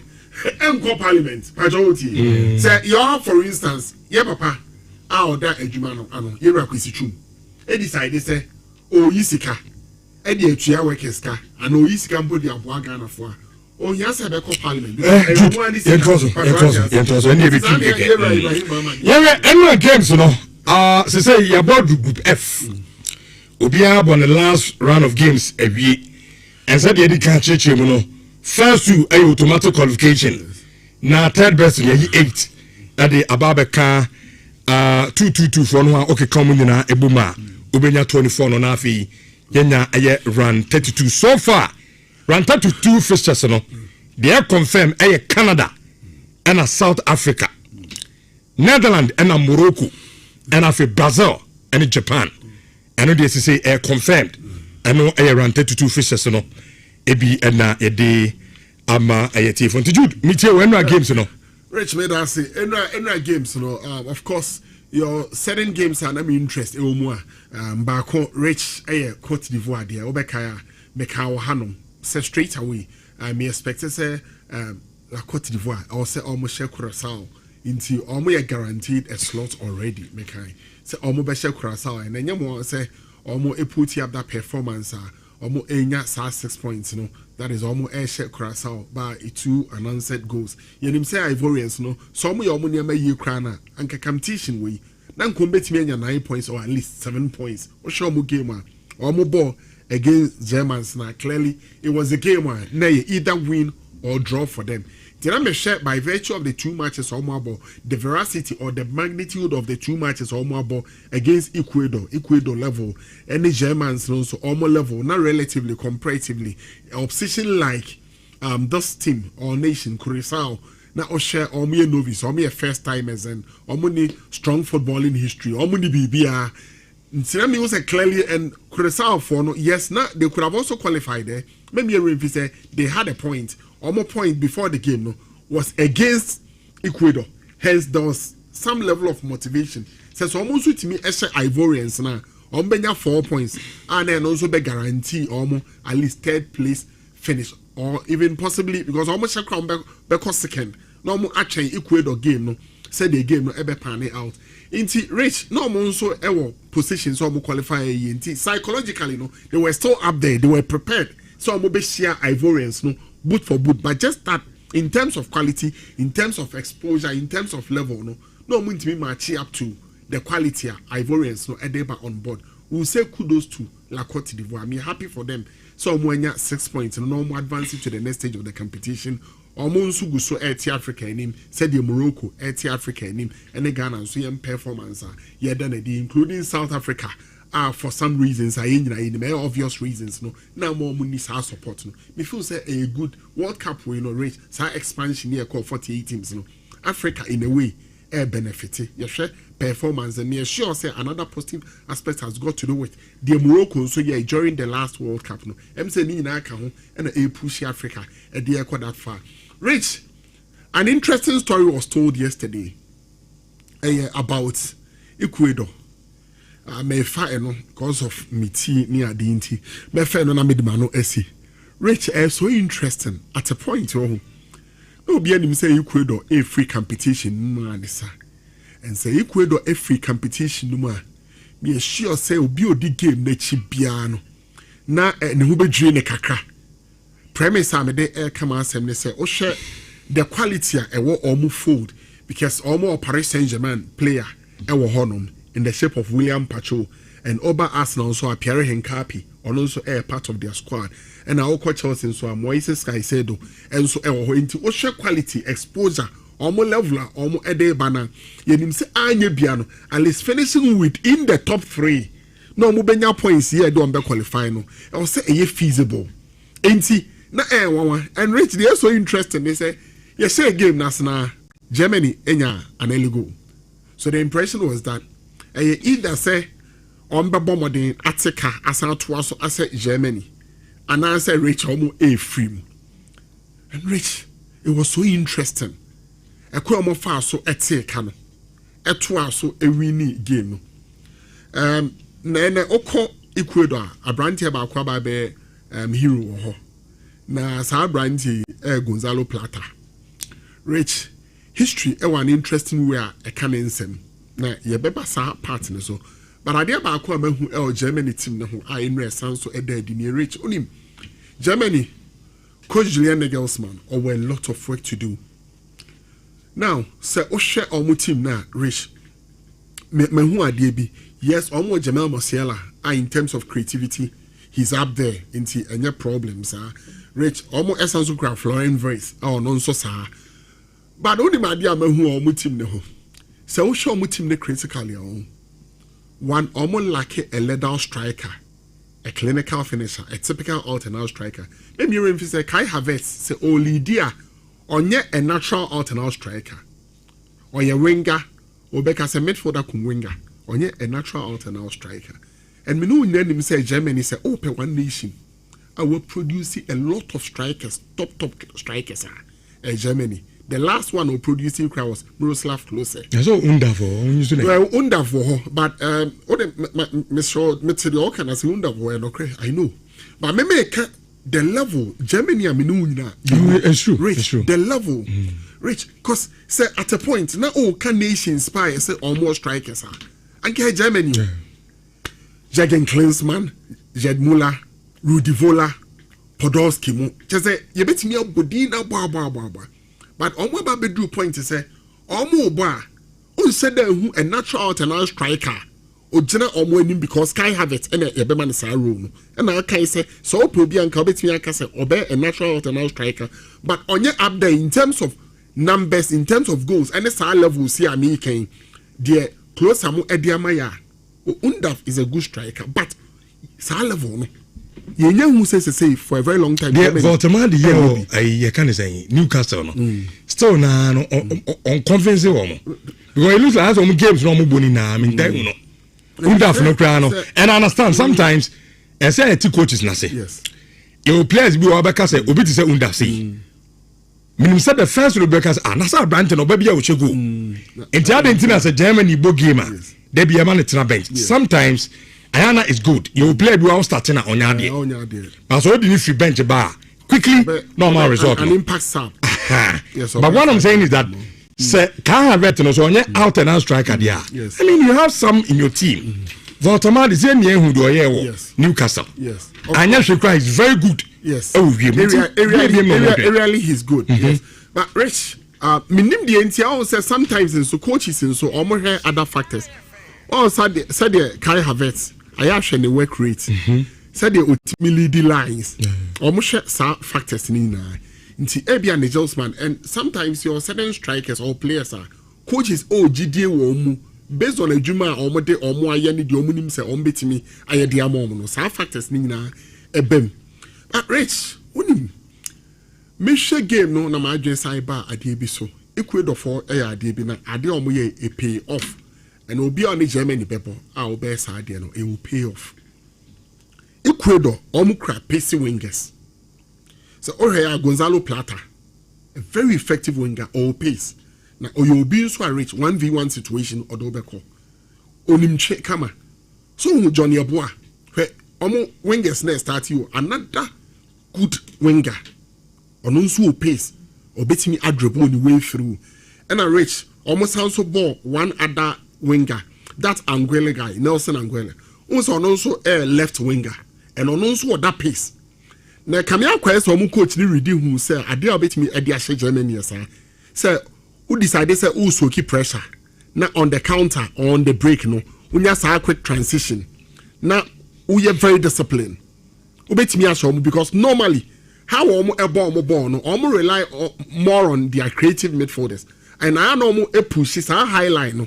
The moment our wingers are good now, which me bypass it, and one rich now kwa show mo she goes no mo consider and I think say one aspect of their game one also omo ye hu adwuma iye so omo anye hu adwuma rich ebe ha omo going forward and suddenly this goalkeeper ni enim ne sa Germany goalkeeper but one errors are all this competition anymore. And even organizing the defense crown has become a bit of problem. And but the Neuer that we know previously, or you know you're organizing the defense very well and on your mistakes. But as a Sanya Mani and Rich only menra the funny no this year, no. Yes, our history American wasn't. Rich Ecuador. There's only say man penny essay one more a national holiday Ecuador. And I'm in Okasi. I'm in South Crown or Motono, almost a World Cup national. And so we tax it free in South for 1 month. Yes. Now, Rich,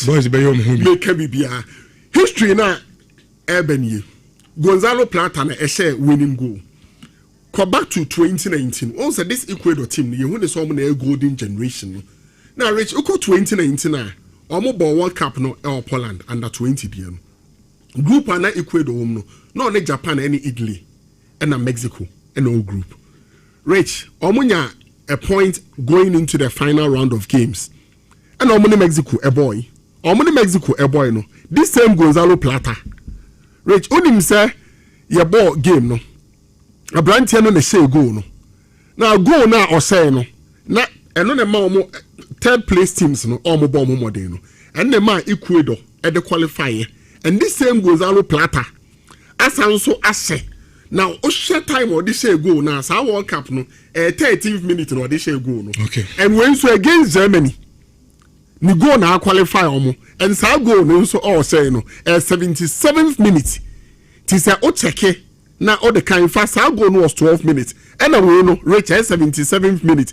And Osha, I say history. And I say repeat itself because when so no, as also the omo.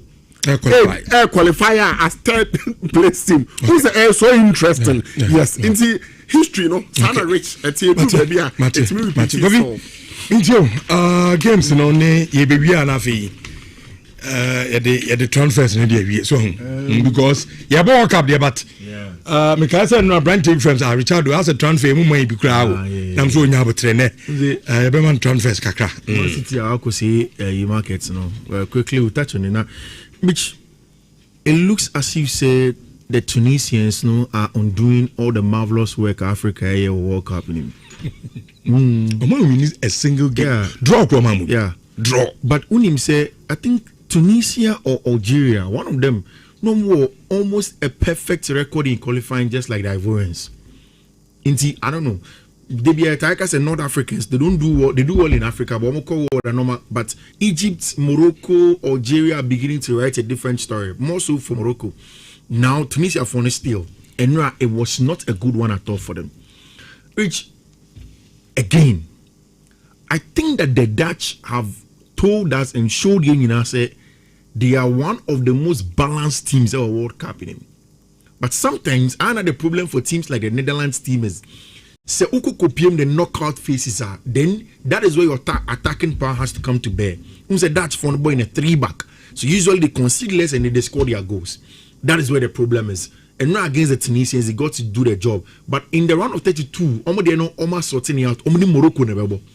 The Moroccan team were a lot of Dutch connection. The way Ghana for Bebre, UK, no, although Morocco or French ties there, but most of the Moroccan. Ismail Saibari, Hakim Ziyech, when he was there, he was with the Dutch. A lot of Dutch connection. Into another rivalry or another similarity of France versus Senegal, Ghana versus England, and you've been in the round of 32. And Bakubet we'll see how that goes. Possibility say Morocco will do semi-final, will not go there again, will happen.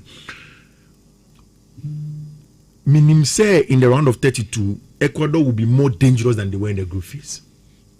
I think that one of the teams that nobody should ever think of going down against the round of 32 in which it is not just about getting a point or getting 3 points.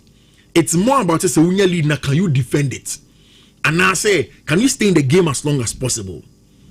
Ecuador when they got the goal, the first goal that they got as the equalizer early on in the game, then the final goal almost that sort of made everybody excited, no. that goal, the defending of that job, and the personality of Mukitano makes them one of the most dangerous sides that you meet in the knockout phases. It's a whole team. Now William Pacho, Piero Nkapi, O'Donnell, and I feel like O'Donnell is a very underrated centre back because Obo in a team with Nkapi, Pacho, and Caicedo, then Caicedo's queen side back line now. It is very, very difficult for you to break them down. And that was it for the Germans. Immediately the goal came in, the organization of Caicedo with the experience of war in the Champions League, winning the Club World Cup again, and Capio, Champions League final, William Chapo winning the Champions League back-to-back, came to bear.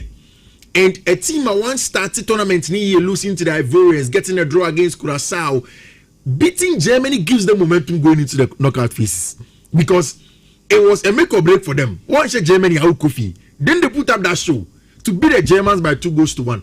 We all know that there are problems with the German national team and Julian Nagelsmann. Maybe Julian Nagelsmann as a person has always favored technical players than just the robust physical dominant center forwards. Nick Votamade can be an important player going into the latter parts of a game in the knockout phase where he be a game number 10 time. Then he throws in Votamade if want to use a set plays. But Nagelsmann essentially want players who are bornable. Look at goal Unda Beshe in the last game when Ivory Coast won a boy. This tournament, no, I don't consider Germany as a strong team. Yeah. Because it's so clear. Which team are on the Ivory Coast boy, and yet the proliferation of Ivory Coast, it goes lose that match. Yeah. Almost. In the first game, it was against Curaçao. Or she go Curaçao, but so.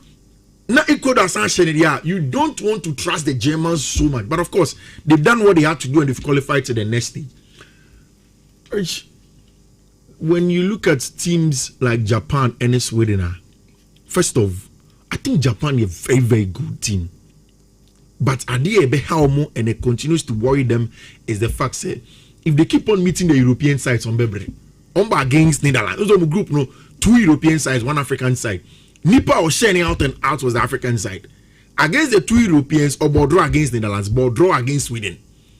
I felt that Sweden could have been a team where Japan beat Nation. But it is the organization of the Swiss. Anyhow, you see on physicality, in Victor Gyökeres, any Newcastle, Liverpool centre forward, Alexander Isak to dominate them. That is where you beat the Japanese. The height of the Europeans, organization from set place near the Adeno. It makes it difficult for them to play against them. Which congratulations to Ivory Coast. What has happened to Ivory Coast? Before I go on to Ivory Coast, the first time I'm going to World Cup, no advance to the next stage. Rich, but before I go to Ivory Coast, I want to show you an image. If you are seeing me, Abrabona, ye bona, ye break up and down. Frank is meaning say video ni bit me about my it's just a very, very simple and you're copyrighted because they're off the field at it. Which so over we show you TV. This is the coach of Ecuador. Now. First half, no Ecuador call down. As early as the second minute. And on Betekano, there was a penalty shout against them. And a VAR and a ruling off. Then the 80+ minutes, Ecuador gets the goal. And Frank is out as restart the video again. Whilst Obia Echo players just to say congratulations to each other. The goal comes in, starts to run towards the field. No, see Debbie, my Mr. Margin. Or share the left. He tries to climb onto the cliff just to get a kiss from his wife. And the money never players now, Mr. Man, you ever forget you. See your poor match now. I just had a wife. Your poor match now. I will show no coffee. No play be anyhow. Nerena never. No buna ne funana. Odidi dio matem. Abra nerenya the share. Maybe sometimes this is what's very important. The reason why England the tournament be allow players and do girlfriends. Yeah. And then so our yeah, my bank team, because almost a family is everything. Oh, it is. Family is everything. It comes down to this, and Ivory Coast coach, Ecuador coach, and showed us the congratulations to Ivory Coast. Quickly, I just want to say this for the very first time, Rich. Ivorian team and some top names before. Yaya Touré and Didier Drogba and Salomon Kalou, and I was watching. We can no play Max Gradel. Max Gradel, yeah. Football, our line is what said you're back on. Exactly, but the amount qualifying for World Cup group stage for the very first time, 6 points. 6 points. And the money more emphatic and yes, we qualify. It's the coach. MFI. Who is Ivorian? Congratulations to your Ivorian brothers, no, and how they've gone through. Transfers the SMA City now say system in Mama. Elliot Anderson. I was say 100. I'm not say system in Mama. I was 100. 116 million pounds. But all the euros I enters 120 million. Player Player bought Nottingham Forest. I see a system number by. Inti. You say in their own shed anytime, but that is exactly what has gone on. Chelsea is players animal saying. See a sign Palestra. And almost say a Lacroix. So almost say Lacroix no Lacroix no or Crystal Palace. Need almost signing and say almost should any defender and near ding like a leader at the back. And that is why they are going for Manchester and Maxence Lacroix or French national team. In fact, and then you what we are hearing is that Obobo against Norway. Okay. And physical or dominant, a very good centre back in Tieshe. So Obobo far, yes, Musumo Goyama Dortmund for nature, Felix Mecha Shemoni. No match awi. Yes, on pese 100 million. Oui. Now Felix Mecha so top. The top notch in there. We Oba waka ball papa be no abo. Bobby na ordinary next one no no quad 50 kura into am from player. In the midfield there's one number 2. Oh, and any problem. Kobina. And I could mind don't be more Champions League. On Edison. Okay, insurance of 4.5 for young Charles from Amana. You didn't come out kakra. Yane amwa automobile. Didn't come out. You baba be the Black Stars in common because and then perceive nyabre. Na you share the dynamics in the permutations, you know. Black Stars your book Russia ni we are. Depending on result I benya. Any the position ebenya we group stage you know one man likely say between Shomo or rented to two some common na ni bedi couple with 1 or 2 stories be and so our na fe de but yene amwa automobile Obapa good morning now to say nyame adomo na so nyame adomo ho ye pa and na de me na medical busa question and no brand to be frame or say how to say mo ka say oh monya kan ho adwuma bia se kan no ase air condition say bia kan no person spray body works in sa na mani nyina no moye but opeso hu say bia ono ne kan no use no ne dashboard na papai tinka obasen ko de ba na moyi fo no so hu leather for no na nka mo de ma minim say and so apart from any mu ye no edeka oh but ye no ni na ka ni nyina ka ho ni nyina ka any ese ne how the full package o me va try on the seat no ye seat na obo a o si Mr. Mo me dashboard me nya sa problem okay enti mo mfa seat na material ne bi e fa nya me dashboard na mame okay ye sa ne mani nyina o amoto oh mini da ye ni nyina mo ye dashboard na me va try obo to ko ba say o mi tutu ni me spray ye ni nyina okay. Oh, nice. And you started from a car, no? So, ne no mo yen the same air conditioning near the no problem on your day and an insert me come on. So, okay. Me pa cho car ne di problem bia wo bia. Say your body works. A spraying. A polishing. A lining, seat lining, no. Air conditioning. Ye ni nyina wo Automotive enterprise. And as a wope say oba ya so ye eba ni enu ye wo car ho adwuma mawa. Obeba kote apem so First Junction. Ufri emena na eba udru filling station na over our right hand side. Ubetru apem so First Junction na ye signboard kesiesi wo. Ya so amwa Automotive enterprise. Ye fie ni ye bi ne kakaka ye banes ebobo ifie no enim. Ofi de diakoso na eba oju de diako station na also oba apem so First Junction. Ubedru apem so First Junction na ye signboard kesiesi wo ya so amwa Automotive enterprise. Ye banes bobo fie na nim ye big it ne kakaka ye green. So wo sa use phone na betimi asearch Automotive enterprise or Google map. Ubenya easy access to the place I want break. Okay. Yeah. Okay. And the car na mo ye no. Un say ye wo cars bi wo honoma ye wo a specific filter form na ye. So and na ye wo a shop bi wo abekono or the all run car bia omutimi bi minim say mom hono sa na ti ana more specific car bia no na mo mutimi ya wo mo. Oh, me pacho ye honum ye all round. Ye chume bi abi. Aha, into o car no di hian so the car ne beba. Ni wa ma ye hu problem a. Oh. Okay. Ye car bi abi. Ye car bia. So mo problem nko dia. Oh, problem nko dia. Fabra Automotive. Ye ni nyina bi. Saying a map or can in your problem as oh, me can ye car see ya car ye sing to the muntimine, Debbie, a baby. Okay. So problem in Quadia or problem in Quadia of Fambra and Automobile Enterprise. Yen is playing home.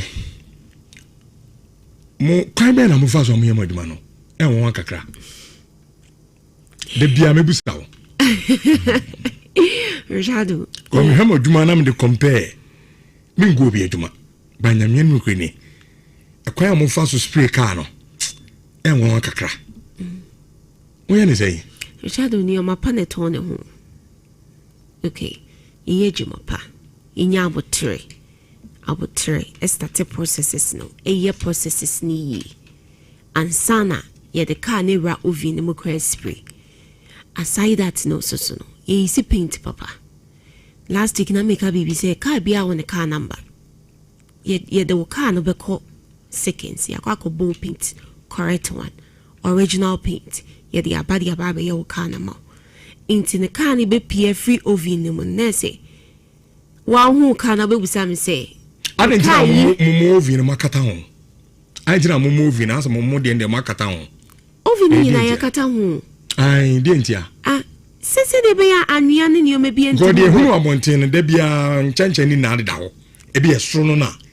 Omo abosobat enchenche ni na de na mo de ndie yakata as e dan ai on say a dan ni say maybe I nsuo ni sa na man intimi ra inside hono but yes ade ba say maka na den oh on say o de car ni show vi ni mo e maka na ye fe okay one anwia ni sa na man frama intimi engu car ni so abra ugu car no. Okay, because ugu kana sa anwia gu so na infama bi be gu so bu abo bi kwat mi beto so etimi say ye jema bi wa bon say ombe spray kan be wi no na sa apapo bi yes e wo ho good ya na no ahun aha e bo no ma e anwia no infama ne boy na de fitting be gu so no e bo so anipa na igu na baby a esi ni ntini nsuo apeti egu so e de apo ne be ye ebeba basa wo ovina de kan shima only problem we nyina whether necessary we need problem because cars be on ma change of weather no ain't membo ma wungu whether ne be chika no aha ain't say wo ovina only problem we nyina and once all the car ni show ovini wo di share ma wo spray wo ko wanim only problem lighting system no wo ye ovinim so ye top notch because lighting system etimi ma wo detect say me fender hanim say fault wo say me ojo hu achi ni na wo ya wo be car ne pi no na ye chere no e ho ai be show oh enti ya mo Automobile de ye fidie de ye djuma na eye papa ti wo de car ne banese de e hye sa fidie ni ye mawa ye be car ne pi no wa hu se car no asa wo fi wo de e fra broche bai na onye ho hwe enti na me kan fa Automobile mo bibia se ombra onfa ne cars ne mbra problem aya kenyi na wo bia fabra ye san so ton cars obo osio minim car ye reliable me pe car to but me hu car mento cars ni be very reliable cars ni be a luxury cars enti car na obeba no oba maybe I nim dey about cars na person auto a yebetimi ama usa nim dey no bebo obo so me was specific car me pese me use oba Automobile obetimi ni edi nkomo your payment plan enya problem say so unye sika ne boom ansa no wato car sisi aka to easy because of our Automobile Enterprise Obama yen hu car type a ope ye obi o garage ye no betina se yen hihye ye ni bi go so garage so a ye betimi aboa akra bi ayede ama the yan so obeba me hu hihye enti so obi tie na opeka sisi ye a on contact mo mo payment plan so say flexible ho oh very flexible nice. very flexible nice em say me hu ka bi mezo de me taste de osro ni fa de so taste osro nti o me ba na me ne diet abetena se na mama me payment plan so Aye, ana aye. ba ku bi esi any money me discard na na yeah inti obi a o tie dwumade yi etefo eye car ho nkomo na yedi se car no pesa okoto so eni a chem sisi ya no se ukọ na bi o garage na woni je ho a ye betimi ato bi di amount se bi so ade o garage woni nye ho na wa wo a specific car of your choice and also no ye nia bekra e de free abrochiri e de aba ya sa kra ma payment plan in case of bibia usika no nifu ayina ye be ma bre na onso watimi atutu na kama aside then no car no what on dada problem wo ho e bia engine ase na ayemre air condition no also intimi emoye ni nyina obetimi de akọ o seat minimum bia okra card for abuchi ba car ne amono pa be ba na seat no problem nti no so mututu ni na na omo asaye e bia na okra car so card for abuchi ba seat no problem wo mu obetimi de aba na eno so no ya pam from mono e de ahye wa na fefefe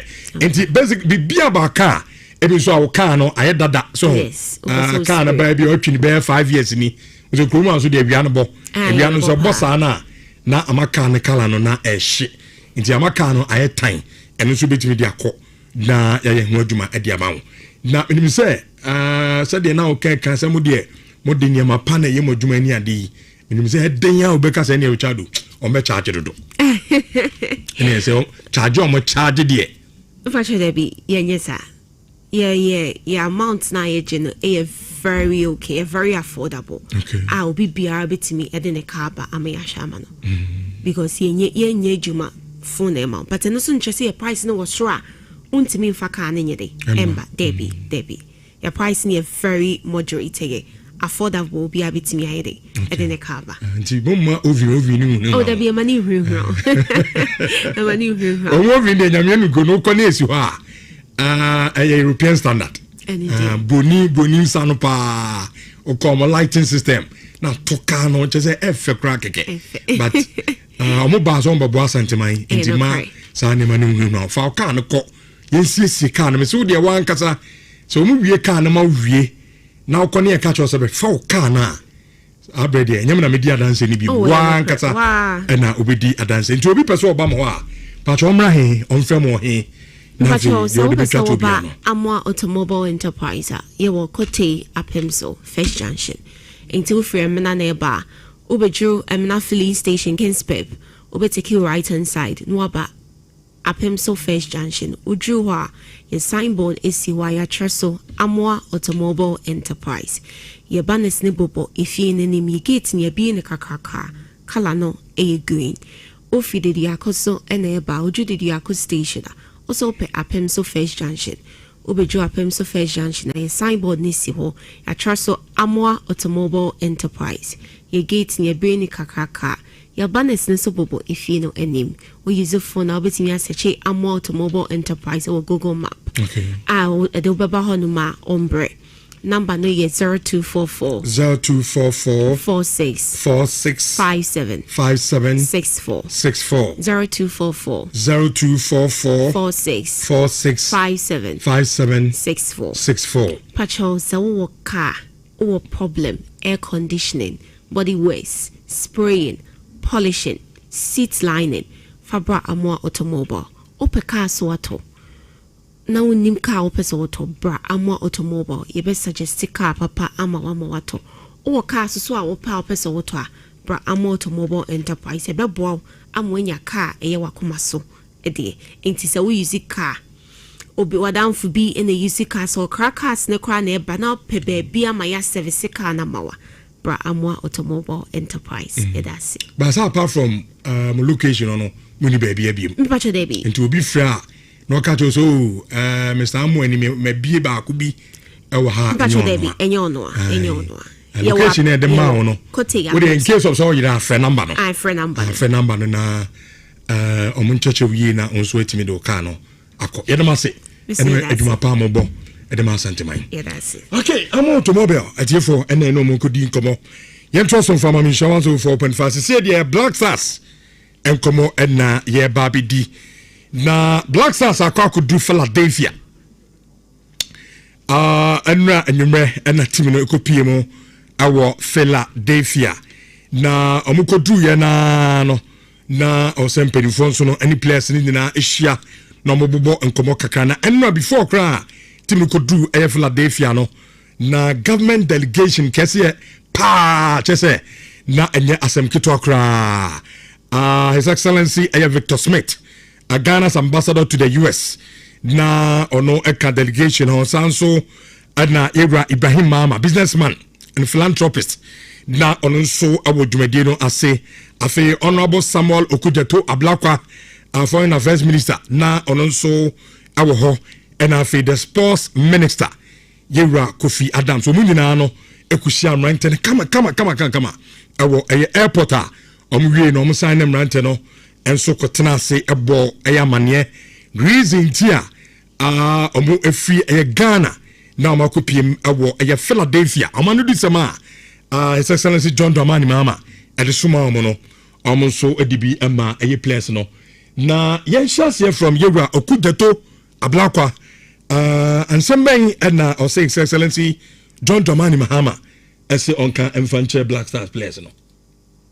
I want to bring you very warm greetings from His Excellency, the President of the Republic of Ghana, John Dramani Mahama, who, as you know, is your ardent fan. You know that he is rooting strongly for you, and he has a very special package for you when you return to Ghana after this tournament. You can trust President Mahama to deliver on his promise. So far, he has given you all that you need and all that is required. And we are very, very proud of what you have achieved on the field. We know that as you prepare for Croatia, you are going to make us even prouder, and you are going to defeat Croatia. If England no see top, then what's going to happen to Croatia? So I know the Croatians are trembling, and we are going to really defeat them and go to the next round of 32. This is a team that many were not too sure about your capacity, but now the world is watching and everybody is saying that, look, you cannot rule out the Black Stars. So we are going to ride on that momentum, and we are going to go very, very far. I believe that we can even get to the finals. I have no doubt.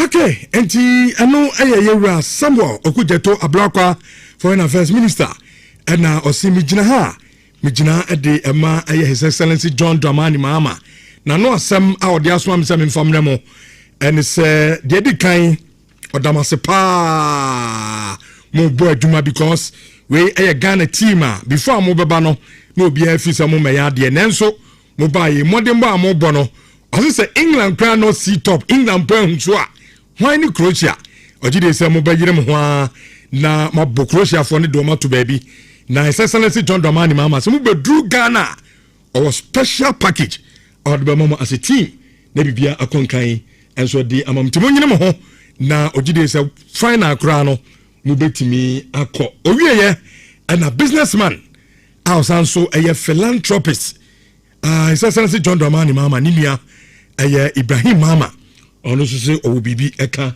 eche Black Stars players no. I was holding money back even when I pledged, and I told the minister that, look, I won't give you the money till I see any good performance, but now I want to rush home and give him all the money. You guys, I'm going to follow your journey, and I'm going to also make sure that I invest in you, because not you alone, the technical team, you've done very well. And let's find many more Ghanaians who have untold stories to see how we can. Apart from the government's bonus, I have a special bonus for you. Yes, I was going to run away, but they've held me hostage, so I can't fly back home, so I'm going to stay and watch you. But I say I have a much better bonus for you than the taxpayers. Okay, auntie. You're right, Mama. So, about the no na menso mian kasa. Menso me was special package. Me de ebe mamo ntima ba mu ni problem kra. Mo da mon koso na mo aduma. Na menso me ha akonto bia mo be make bia no. Anase mo tu bia no. Me de tim na chi se na be ha menso me supporter. Metimi edi amam no. Menso metimi edi amam no. Mo keka we no ni na awie ye no. Ana coach at the Black Stars of Ghana. Klaus Grace. say odamperifo se pa akwan ma fa so ni players na kasa no ogidi say be moral booster e di amawo brief and to address first of all our gratitude for your support, for being here. And sometimes the word thank you, we use it so many times in so many different circumstances that start to lose the really meaning of saying thank you very much for your support.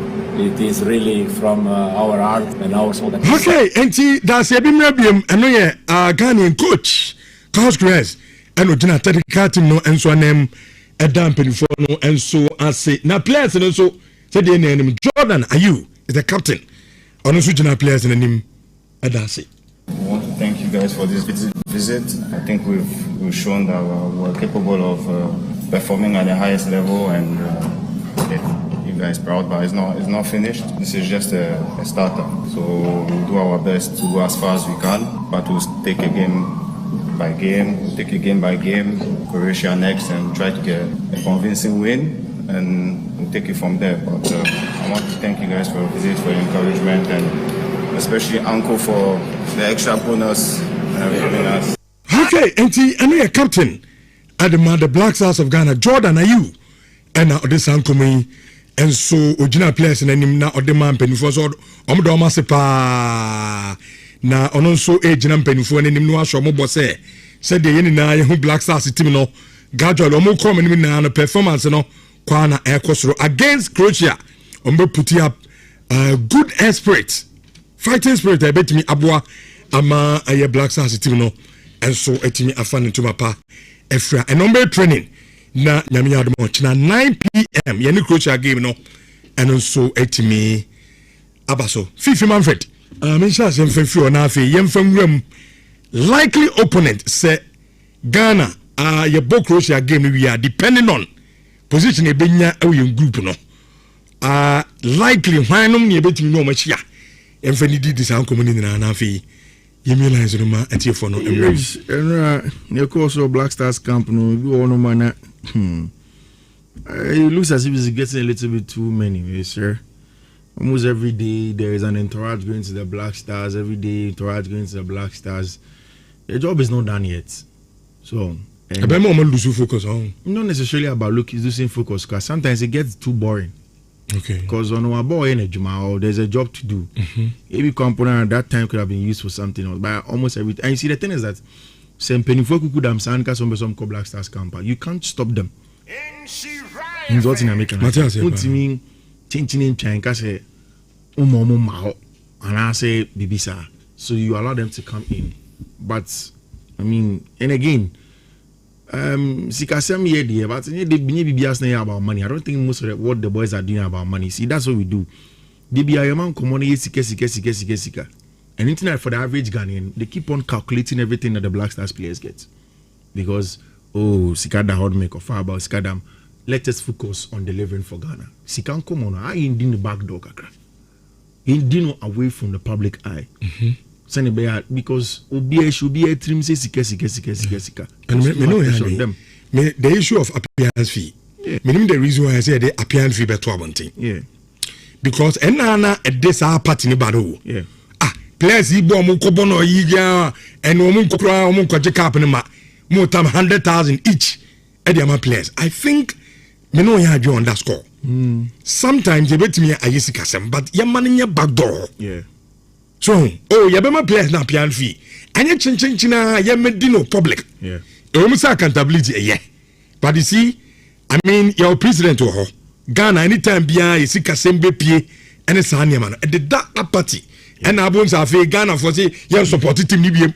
So I'm sure you Basa, it affect the team. And it is also allow a man to know Konkudio Juma. Na a man a little too much of that because the entire my careful make us because one can hear you also Rick's saying things they are not supposed to say, which is very important. Rich needs to get to football now. Teams a bit too much here and now before Senanka. Ecuador be bomb game, Cote d'Ivoire be bomb game, Spain be bomb game, Cabo Verde be bomb game. Like I say, any match, especially the Cote d'Ivoire Ecuador match. Say na Ghana a winning group L, and I'll start for because all of that are possibilities. She say Ghana beat me a winning group L, Ghana beat me the second, Ghana beat me the third. There are any possibility to see a berry, and they see that exactly. So all the three possibilities are there, and we'll take it from there. Say nay, yet ye see a boy last match ye. Na ABI England a against Panama near Croatia. We win group L. Before before Sena Cote d'Ivoire and Ivory Coast ever born. She win group L. You be share best 8, no, third from group E, H, I, J, K. Because usually so win here. Then you make any of the third best place side. But a third place side from group E, H, I, J, K. Possibly move back on the It's before Sena Ecuador any Cote d'Ivoire ever born matches no. Na Ecuador mo ever third place. So now after Ecuador won the group no, Ecuador came third no. Germany ever third ever first place. Ivory Coast at a second. Ecuador is on third. As it stands now, we can meet Ecuador. Before that no, na Cote d'Ivoire more. So now likely see either Cote d'Ivoire or Ecuador. For Germany, no secure top spots. Say ye Kokoda first or group number. Now Ecuador, then you can get Spain, Cabo Verde, Uruguay, Senegal, Iraq, Algeria, Austria, Portugal, and the DRC. Say Ghana come second or group number. Then we play the second in group K. That is group of Portugal, Colombia, DRC, and Uzbekistan. Now, group K, no, Portugal won the first match or ball draw the second game or win here. Or 4 points. DRC won the first match or ball draw the second game or win here. Colombia in the first match or share here. The second game, they've also gone on to get the maximum points in there. It's assistance now. Obia was our group in the second. So group K, no. So group K now. How does it look like right now? Colombia 6 points. 6 points. I say the first two games. Portugal 4 points. Yes. DRC, DR Congo 1. And Uzbekistan only. So it means that Portugal beat me by that first. So now because from the last match only Colombia neighbor. Now Colombia got that second. DRC beat me a share. Said Colombia and winning the match and all between goal difference. Then also by down. So what it means as it stands now is that any of side teams now no see the second group man like yes, you bet me either Portugal, the DRC or Colombia. Okay. Portugal, DRC, Colombia no. You need come in Colombia.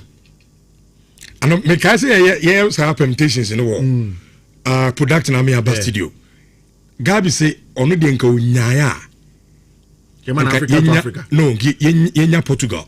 And the simple reason here say Ghana your tournament bia the likes of Germany, the Portugals, in fact the big teams in there. Among for so many between at World Cup no. You know it looks like as it me bobo pa. But you share the minus now as a amount for them who so be yard your World Cup no. Omo moment stretching. And think on no dey per president da house Ghana your World Cup bia. You share the big giants now it me bo. And a typical example you call last World Cup here Korea against Germany. No, against Portugal. How Portugal struggle as Anna almost saying. You bought Germany you want to be saying. So what I say. So looking at that no only few say with Portugal team. Senka yenya omo and I make a chance amasa. You do that stage with that. We shouldn't forget. Yes, everything you against giants, you know. But how no factors in BB? This Portuguese team can be very. But I mean, I think I also get Gabi's point. It is the second Portugal, DRC, Colombia, but see the third. Now we have 4 points. 4 points plus 1 goal. Mind you, almost more third place. Now 4 points minus 1. 4 points. Are you for no? Got a third best one now. 4 Sweden. Yeah. Ecuador, Bosnia. Obona near above 4 points plus there because the goal difference and now say of course. Sweden good. And Sweden or 4 point the goal difference near 0. 0. Good. Ecuador our 4 points on also goal difference near 0. Good. Bosnia our 4 points on only -1. And Paraguay on also our 4 points and also the goal difference near -2. Omo makanina from Croatia, South Korea. Although you more your last match, no. Obia or 4 points bia we are better than them. Sure. Because yeah, 4 points plus 1. The goal we scored against Panama. So anything in America said the approach of Carlos Queiroz would depend on what he wants from that game. Say Obia mu bebre na Croatia shall 5-4. Now goal difference goes into the negative. You now go below that teams we. Although I likely will say no matter what, we still go to the third place now. Sure. You still want to make it so easy for you. See, you did third. You be share the first or the winner of Group K, and at this point, it can either be Portugal or Colombia. So Portugal share, you didn't be share. So Colombia so share, you didn't be share. Now, as at the round of 32 permutations, the BM after saying no matches near boy, you know. So Ghana a winning Group L. You be share the best third place from Group E. HIJK, which is Ecuador. Ecuador they did third in our group room. Then Spain in Yammo, Cabo Verde, any Uruguay, any Saudi Arabia, no Ebebo, and you better tell us our group is me essential. Senegal, Iraq, you better tell on the group, you better essential. Algeria, Austria, you better tell on the group, you better essential. Portugal, the DRC, you better tell on the group, you better essential. See this second, you better the second in Group K. Portugal, DRC, Colombia, like I said earlier. If you're third, we will meet Tima. You will top the first one, or the group of K. Those are the permutations as it stands now. Ghana, Horom, NTC, first and Ibishiano and Makacho. Nobody third in those groups. No, they did second. A bit Mesia, Portugal, and Colombia, mo group. No, you know, very second or Horom. See, you this third or your group, no. The other ones, it's me share a group of Portugal and Colombia. They are better top. And no time go for breakers. Oh, likely see a bit me share Portugal and Colombia. No also because see this second bit me share go group. You did tell you to go group, and it's likely see a group in the aircon based on performances this animal. One should be either second or third. So I come here and say Portugal, Colombia, and then Panama for no. But any more say Panama between Nhyira. Oh yeah, bet me. The Panama team now, at least, what is on the coffee cry? Almost their point to be coffee. Yeah. And me, born on my born at this particular tournament. On my ball, yeah. They play so well. So I'm on your point, pa van coffee. I think football ain't fair to them. Yeah. So I say football ain't fair to them. Cry. And yes, football so who team ya? You fair to Panama. Football on perfect. Football on perfect. Smile on them. Smile to Panama. Now is omunya a win or draw. Enfantia a yonma a demand the akanama medio. At least. But minim yashafoni ete famo ete medino per the permutations nini. Sa dynamics na ya diama munidi na no.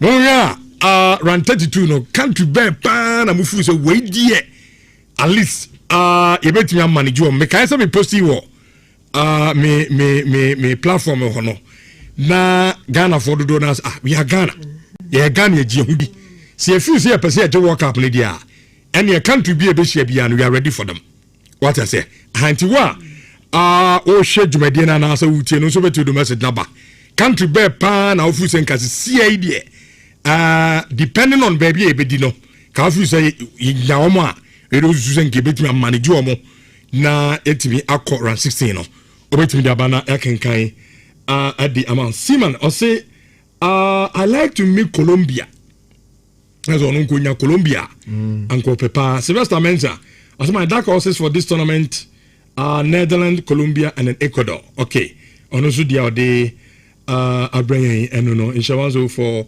0.5 Jude minimum looking at the permutations, you know. Yeah, Rich. So then, I'm saying no better saying the approach no. Exactly. Rich with him. Dear country near pe because I'm not paying for me as okay. Say you perceive at that second year and the young couple see. They avoid this our countries with them. Say you perceive avoid the way so be first in the between boy. So then go all out. I'm saying no better for me with a game approach, you know. Rich me that's me bend so bad. Udi can say me say football and fair. Football fair na. Panama for if you say Rich. Oh yeah. Panama for na bobo papa. Even against Croatia. Almost Croatia show mo. But adiaba kwa mo Panama team no say inexperience e home kaka. Almost how no bobo. Now the World Cup no. Omo no boso dia. Omo no level ye pedi. The ball na kasa ne ball. But say omo back competition ni na no na your problem say ball ne bonne there. Okay say even na me analysis about them. I kept saying it. Say ball ne bonne there. Omo sia omo tipen omo ball no omo bono. Udi agro mbetwi dia fa so. But omo kosia an elite team a honom na obo say omo ball no omo be all right, but they do level a opese omo timi e ko above sa level na omo ho akwakwakire omo. Na ohu omo say omo an average team. Inti Panama a problem no. Abaka craving before money Croatia game. What's get say Croatia di agra Panama bet me actually draw mpo. Or bet me no more draw. Yeah, cause now analyze your more. Now Rich oh kasa yes as a journalist, but at the same time oh kasa from a very nationalistic point of view. Clear. Because I can't football on your fair there, and I say any fair there. Honestly, it's a football bare fair there. And Karen Mupanka Ghana will say third in you do a group. Reason here very simple. Osha England level. Now Osha Croatia with quality or possess. And Croatia said 2018 World Cup were a finalist. Over the last World Cup or some so a semi-finalist if you did third.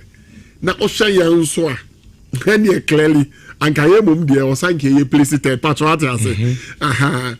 But Rich at the end of the year. Asemna ye Kayohu. The analysis I ye no. Me yahu adibi. Ebia de me mepe de wo pe de minua etia ifi epe ene the Ghanaian on the street epe the ordinary Ghanaian epe no based on how I hu edin ni ade names bet me ehunu na ye ebia na technical team nimpo no de ye pe na nya no mo pu but so nim sa ba omo no de omo access teams ni na regardless of ye level a ye nim ye knowledge a ye ball no ye gitum se omo level ne chen ye de incontrovertible fact. Hence, and you may be a hokra a be a woo. Ye.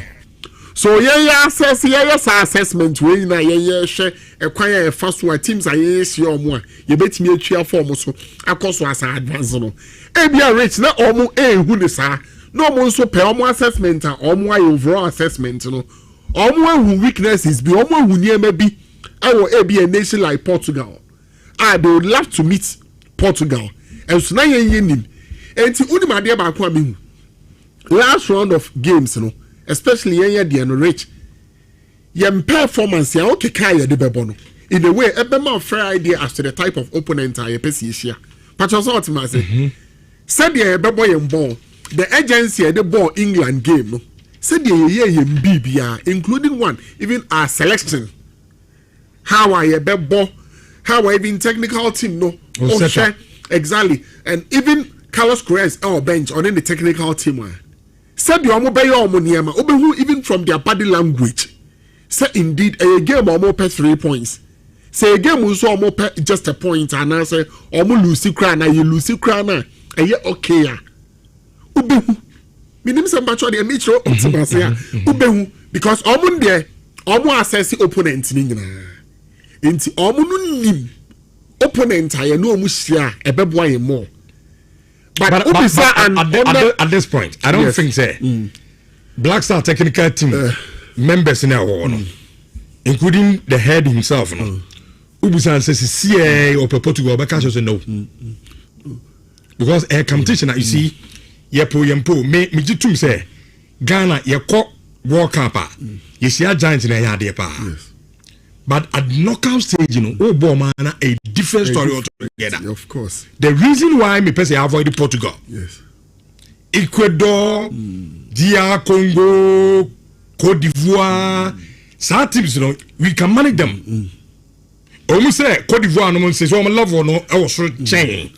But I think that also physical no the ball because South America never utumika so they are this year no they are you know game planning so what I say but at this point so who could share countries I no more favorite or tournament in na ya na dynamics de you know sa football nkomo so ho ani nyina come into play so what I say the reason me person avoid do no so enti I think abrante bi kwa the message bi aba say Kiani Croatian or the Eba Sana Portugal so what I say Tinky Entitani West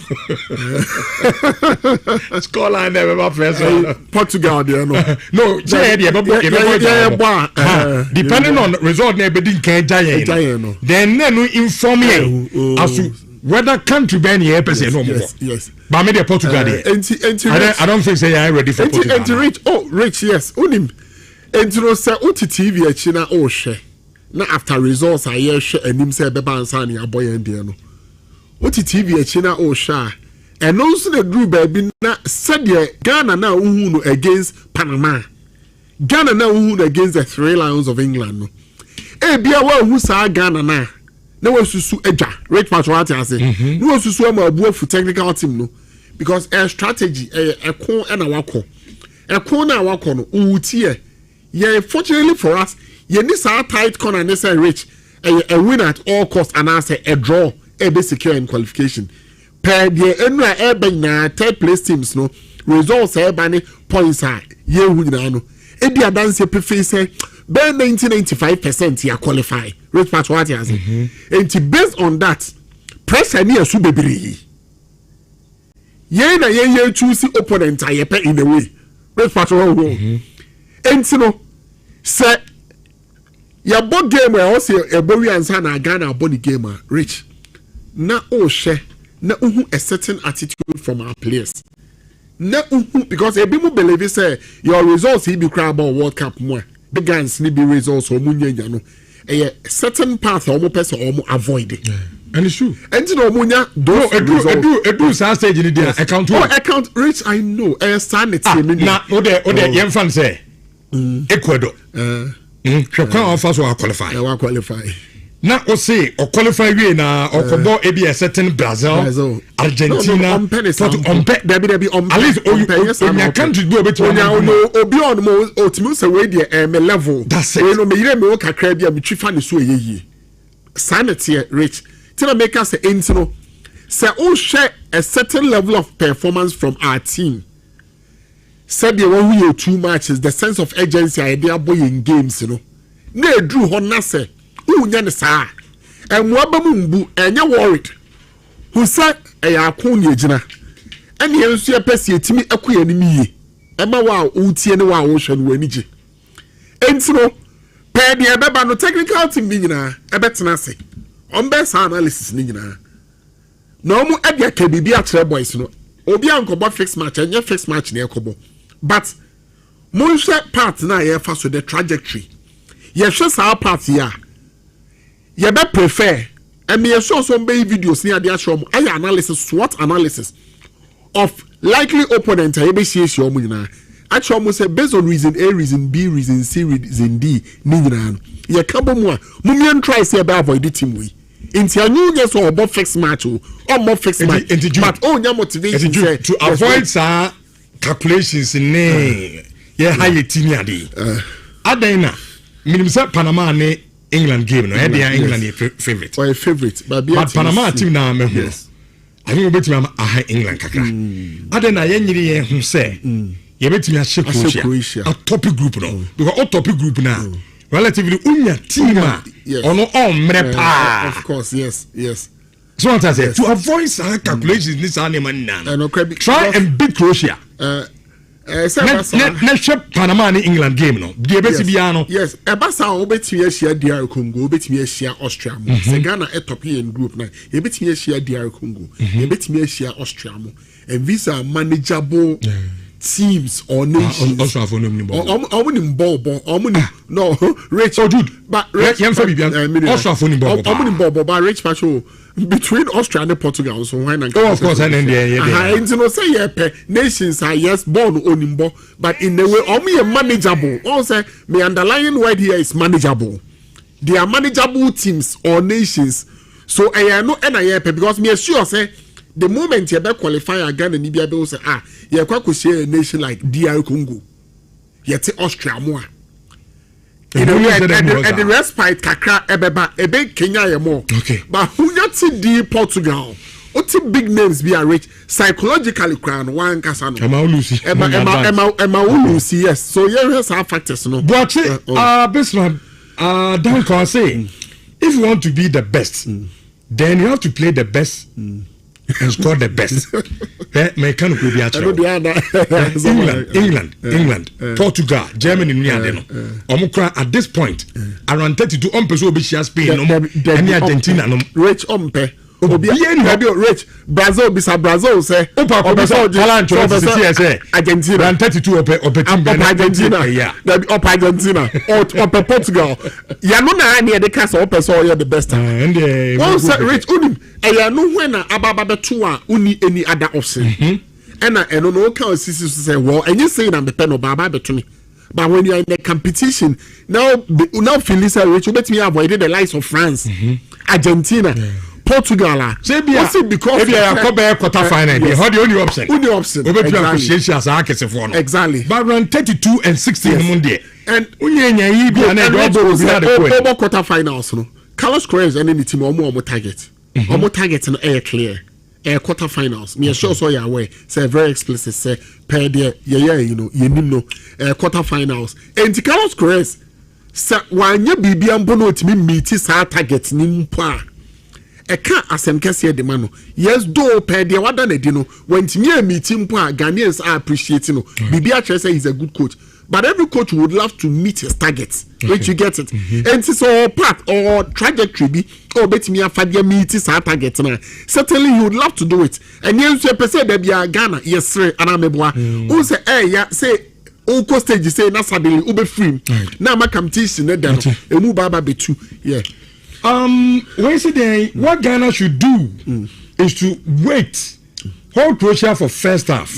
What the result of England first half, and then we see what to decide. Okay, no say possible. You bet me answer, but also only Croatia says also. And there's also Intiano say Bompire say be a weather no uti weather no BBC. If you want to honestly the same thing. The normal so we say be France, Brazil, Portugal, Etwaswa. The possibility say Bakubeti Utini are very high. Ebi abet me Baku rich patch what you say. But Bakubeti Uti free. Okay. The possibility if FIFA cannot provide fair play and equal grounds for Africa to compete, they should not bother inviting us. Are they in DNSC? Well, apparently, we are sure say Ghana the entity true no. Listen, Sane man a perception. But yeah. No. You see, anything maybe I say. I don't think say FIFA as a body we Ebeka say World Cup na ye kono. Am I really the munu from na yama we mun come. I don't think say FIFA will do that. No. Sane man a perception me and fire den go. Me nya sure say FIFA ta Africans. And I think I walk up there be na say even slots the crown na me ba it's a expansion there by any slots to cry. There be lines 3220 83581 83582 83583 time ye baba prediction no predict and win into fra McBerry biscuit out me etwa one game po utwa kra wadi na onsa etimi account there 3220 83581 83582 83583 first caller hello Richardo yes sir Patricia Samuel Anane na wa medu atede no sir I told one I could say 20 antina me say now some year starting show be bodin ana let me see after na watede wanti ya no ba beje why fantastic and then me see am ba okay enti ya hwe ene games no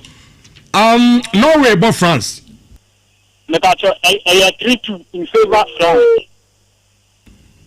Senegal and Iraq bought Iraq 2 goals to say 2-1 Kevin Saudi Arabia Kevin 2-1 Uruguay Spain Spain bought Uruguay woto 3-0 okay ya throw the need at all ebema na obeju achede hello second caller Champion Richard. Dankwe. Rich Dankwe. Na eno ID Castle. Hey, Shea Balfour Collins. Shea Balfour Collins. Okay. Egypt ebo Iran. Egypt in Iran. Aye. Egypt versus Iran 2-1. New Zealand and Belgium. Belgium and New Zealand. Belgium versus New Zealand 3-0. Cape Verde and Saudi Arabia. Born a draw. Uruguay and Spain. Spain versus Uruguay 3-1. Okay, yadase pa. Yamu bi sumrebi. Hello. Hello, Rich. Mpacho Udi. That's a family Francis. Mr. Francis. Fine. Be predict and win Ibiana. Na me say I got something I'm sure. Okay. Maybe I'm you. Na predict win the enemy and I'm here. Egypt ebo Iran. Okay. Egypt versus 2-1. New Zealand and Belgium. Belgium versus 3-0. Norway and France. France 3-1. Senegal, Iraq. Senegal versus 2-0. Okay, yadase pa ya chodino ade atour. Hello. Hello, good morning. Good morning, Pacho Udi. My name is Francis. Francis Dien. Asamoah. Francis Asamoah. Yankwana. Yanko. Okay. Me Pacho Norway and France. Norway. That's a rebel on target 2. France beche 2-0. In that rebel on target 2. Okay. Senegal, Iraq. Senegal, Iraq. Mali was rebel on target 2. Egypt and Iran. Egypt, Iran. With a falla Egypt win. New Zealand and Belgium. Iran rebel on target 2 or more. Ate ya chodino ade atour. Hello. Hello, good morning. Good morning, Pacho Udi. Kofi Emmanuel. Okay. Me ma 2 matches pe utimi twa no aba bejo de. Egypt and Iran. Egypt versus 2-1. New Zealand and Belgium. Belgium versus 2-1. Belgium versus 2-1. Okay. Emu bia bebe bia no. Unsa ebetimi aka me samo matches no. We say abusa 4 but utwa ba akokra ye de wa chede no. Enso edi ebema. Hello, last caller. Good morning. Hey, Debbie. Move from me now. Baby on the do too much. Hello. Hello. Yes, sir. I'm Pacho Udi. I didn't say you come out of your word, demo. Amos. I thought about something and some hat. And some hat. That's you know what that's a loose I say. See can you dodge Portugal for it. Sound you lose one. Oh yeah, I have a loose game no. Because Portugal there do baby I say amount 40 attention to the crowd no do go. And to win them say can you lose and dodge Portugal. Okay. That's a pa. Okay. And your mama ma Norway and France. Oh, France versus 3-1. Senegal and Iraq. Iraq versus Senegal. Okay. Ate that's a pa also ya chodi no. Ade atompam so mama ntwa no mna sisi na ye meto aso. Emfa mama nshawa zo 4.5 basisi ya. Bema wo dwonso ne mu pai ebikam eyawo ene moja edi akira ana wo tempampan e wo dwonso ne chi ensansa gu bema no ho edura ebeboa wo ene amuzupi oba obam no wo tempampan bone ewom ensuo bi fifiri mu ba etoda emu ekeka wo edura ebeboa wo ene amuzupi ubenya bi e wo pharmacy ne herbal shops nyinam. Hello oba tell me what library I don't know for me sir. Bese me bisa wasem kakra krobe na ye Burkina Faso capital Wagadugu bye oh twen planet ahodo ni mu ye na so ehyipa Venus chale ada na ubise bisa me sa questions si eye MTA so apewin promo na me de me ho ahye mu metumi edi 1000 cedis edi here hey 1000 cedis question be na di ho Fausha MTN swipe and win promo mu eneya. Nenya kwenya disika kese. Yisemisebia enye de ano. Nenya points a ebemo wakwenya ama ubedi 1000 cedis da bia. Ana na wotwe bia ubedi 1000 cedis, 2000 cedis and 3000 cedis. Ubetimi so anya Hyundai Texan foforo kra. Ewo busumi miensantem. Ani sikabantam 500,000 cedis. Eda akrade so. Fasikato momo account mu. Na beka daily draws no. Se upese ubeka akrade ho a. Go swipe and win promo.mtn.com.gh. Ubetimi so a download my MTN app no. Anabo *5030#. NLA na ehwesa akrade so. Ewo Caritas Lottery platform no so. Ehye kakra ewo ho. MTN. Who dey blast? We dey blast. Who dey blast? We dey blast. Brush your teeth, brush your teeth every day and night. Slide the jam center to them, brush the gems away. Indian cherry go brush them, Russia cherry go brush them, Panama cherry go brush them, Figo. Whatever the gems, brush them away with the new President, now in limited edition World Cup packs. This advert is FDA approved. Ghost Venus Chromo by Yede Inkunimdini Derby Bawanima, we ran feeder on Kunimbe Venus. So Samsung Galaxy Mahu Domi Bia, Free CCA Copin 3rd July, or Samsung authorized the Biaho, and with Minya Samsung TVs now watching Bia, with Minya Galaxy phones, tablet, any watches, fridge, microwave, any Samsung TV 85-inch case, Sianubi, now would ya share when this ball maybe, with Minya. Go Samsung.txtghana.com. Now phone ding any details shimubi. Now what you good in Mubia. Want to mean that shed dear pub baby. Any nation sent me this will Caritas Lottery platform so. It's a crowd.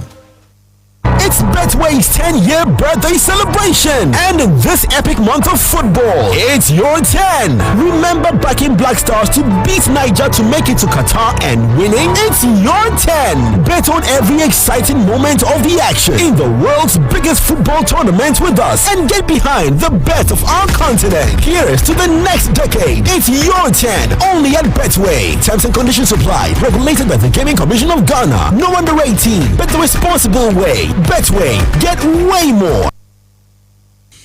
Insurance of 4.5 FM. Betway at the 10 years. And intino, Omo Eshefa, hooray! Na Efa Yeshano, Yene Yen customer.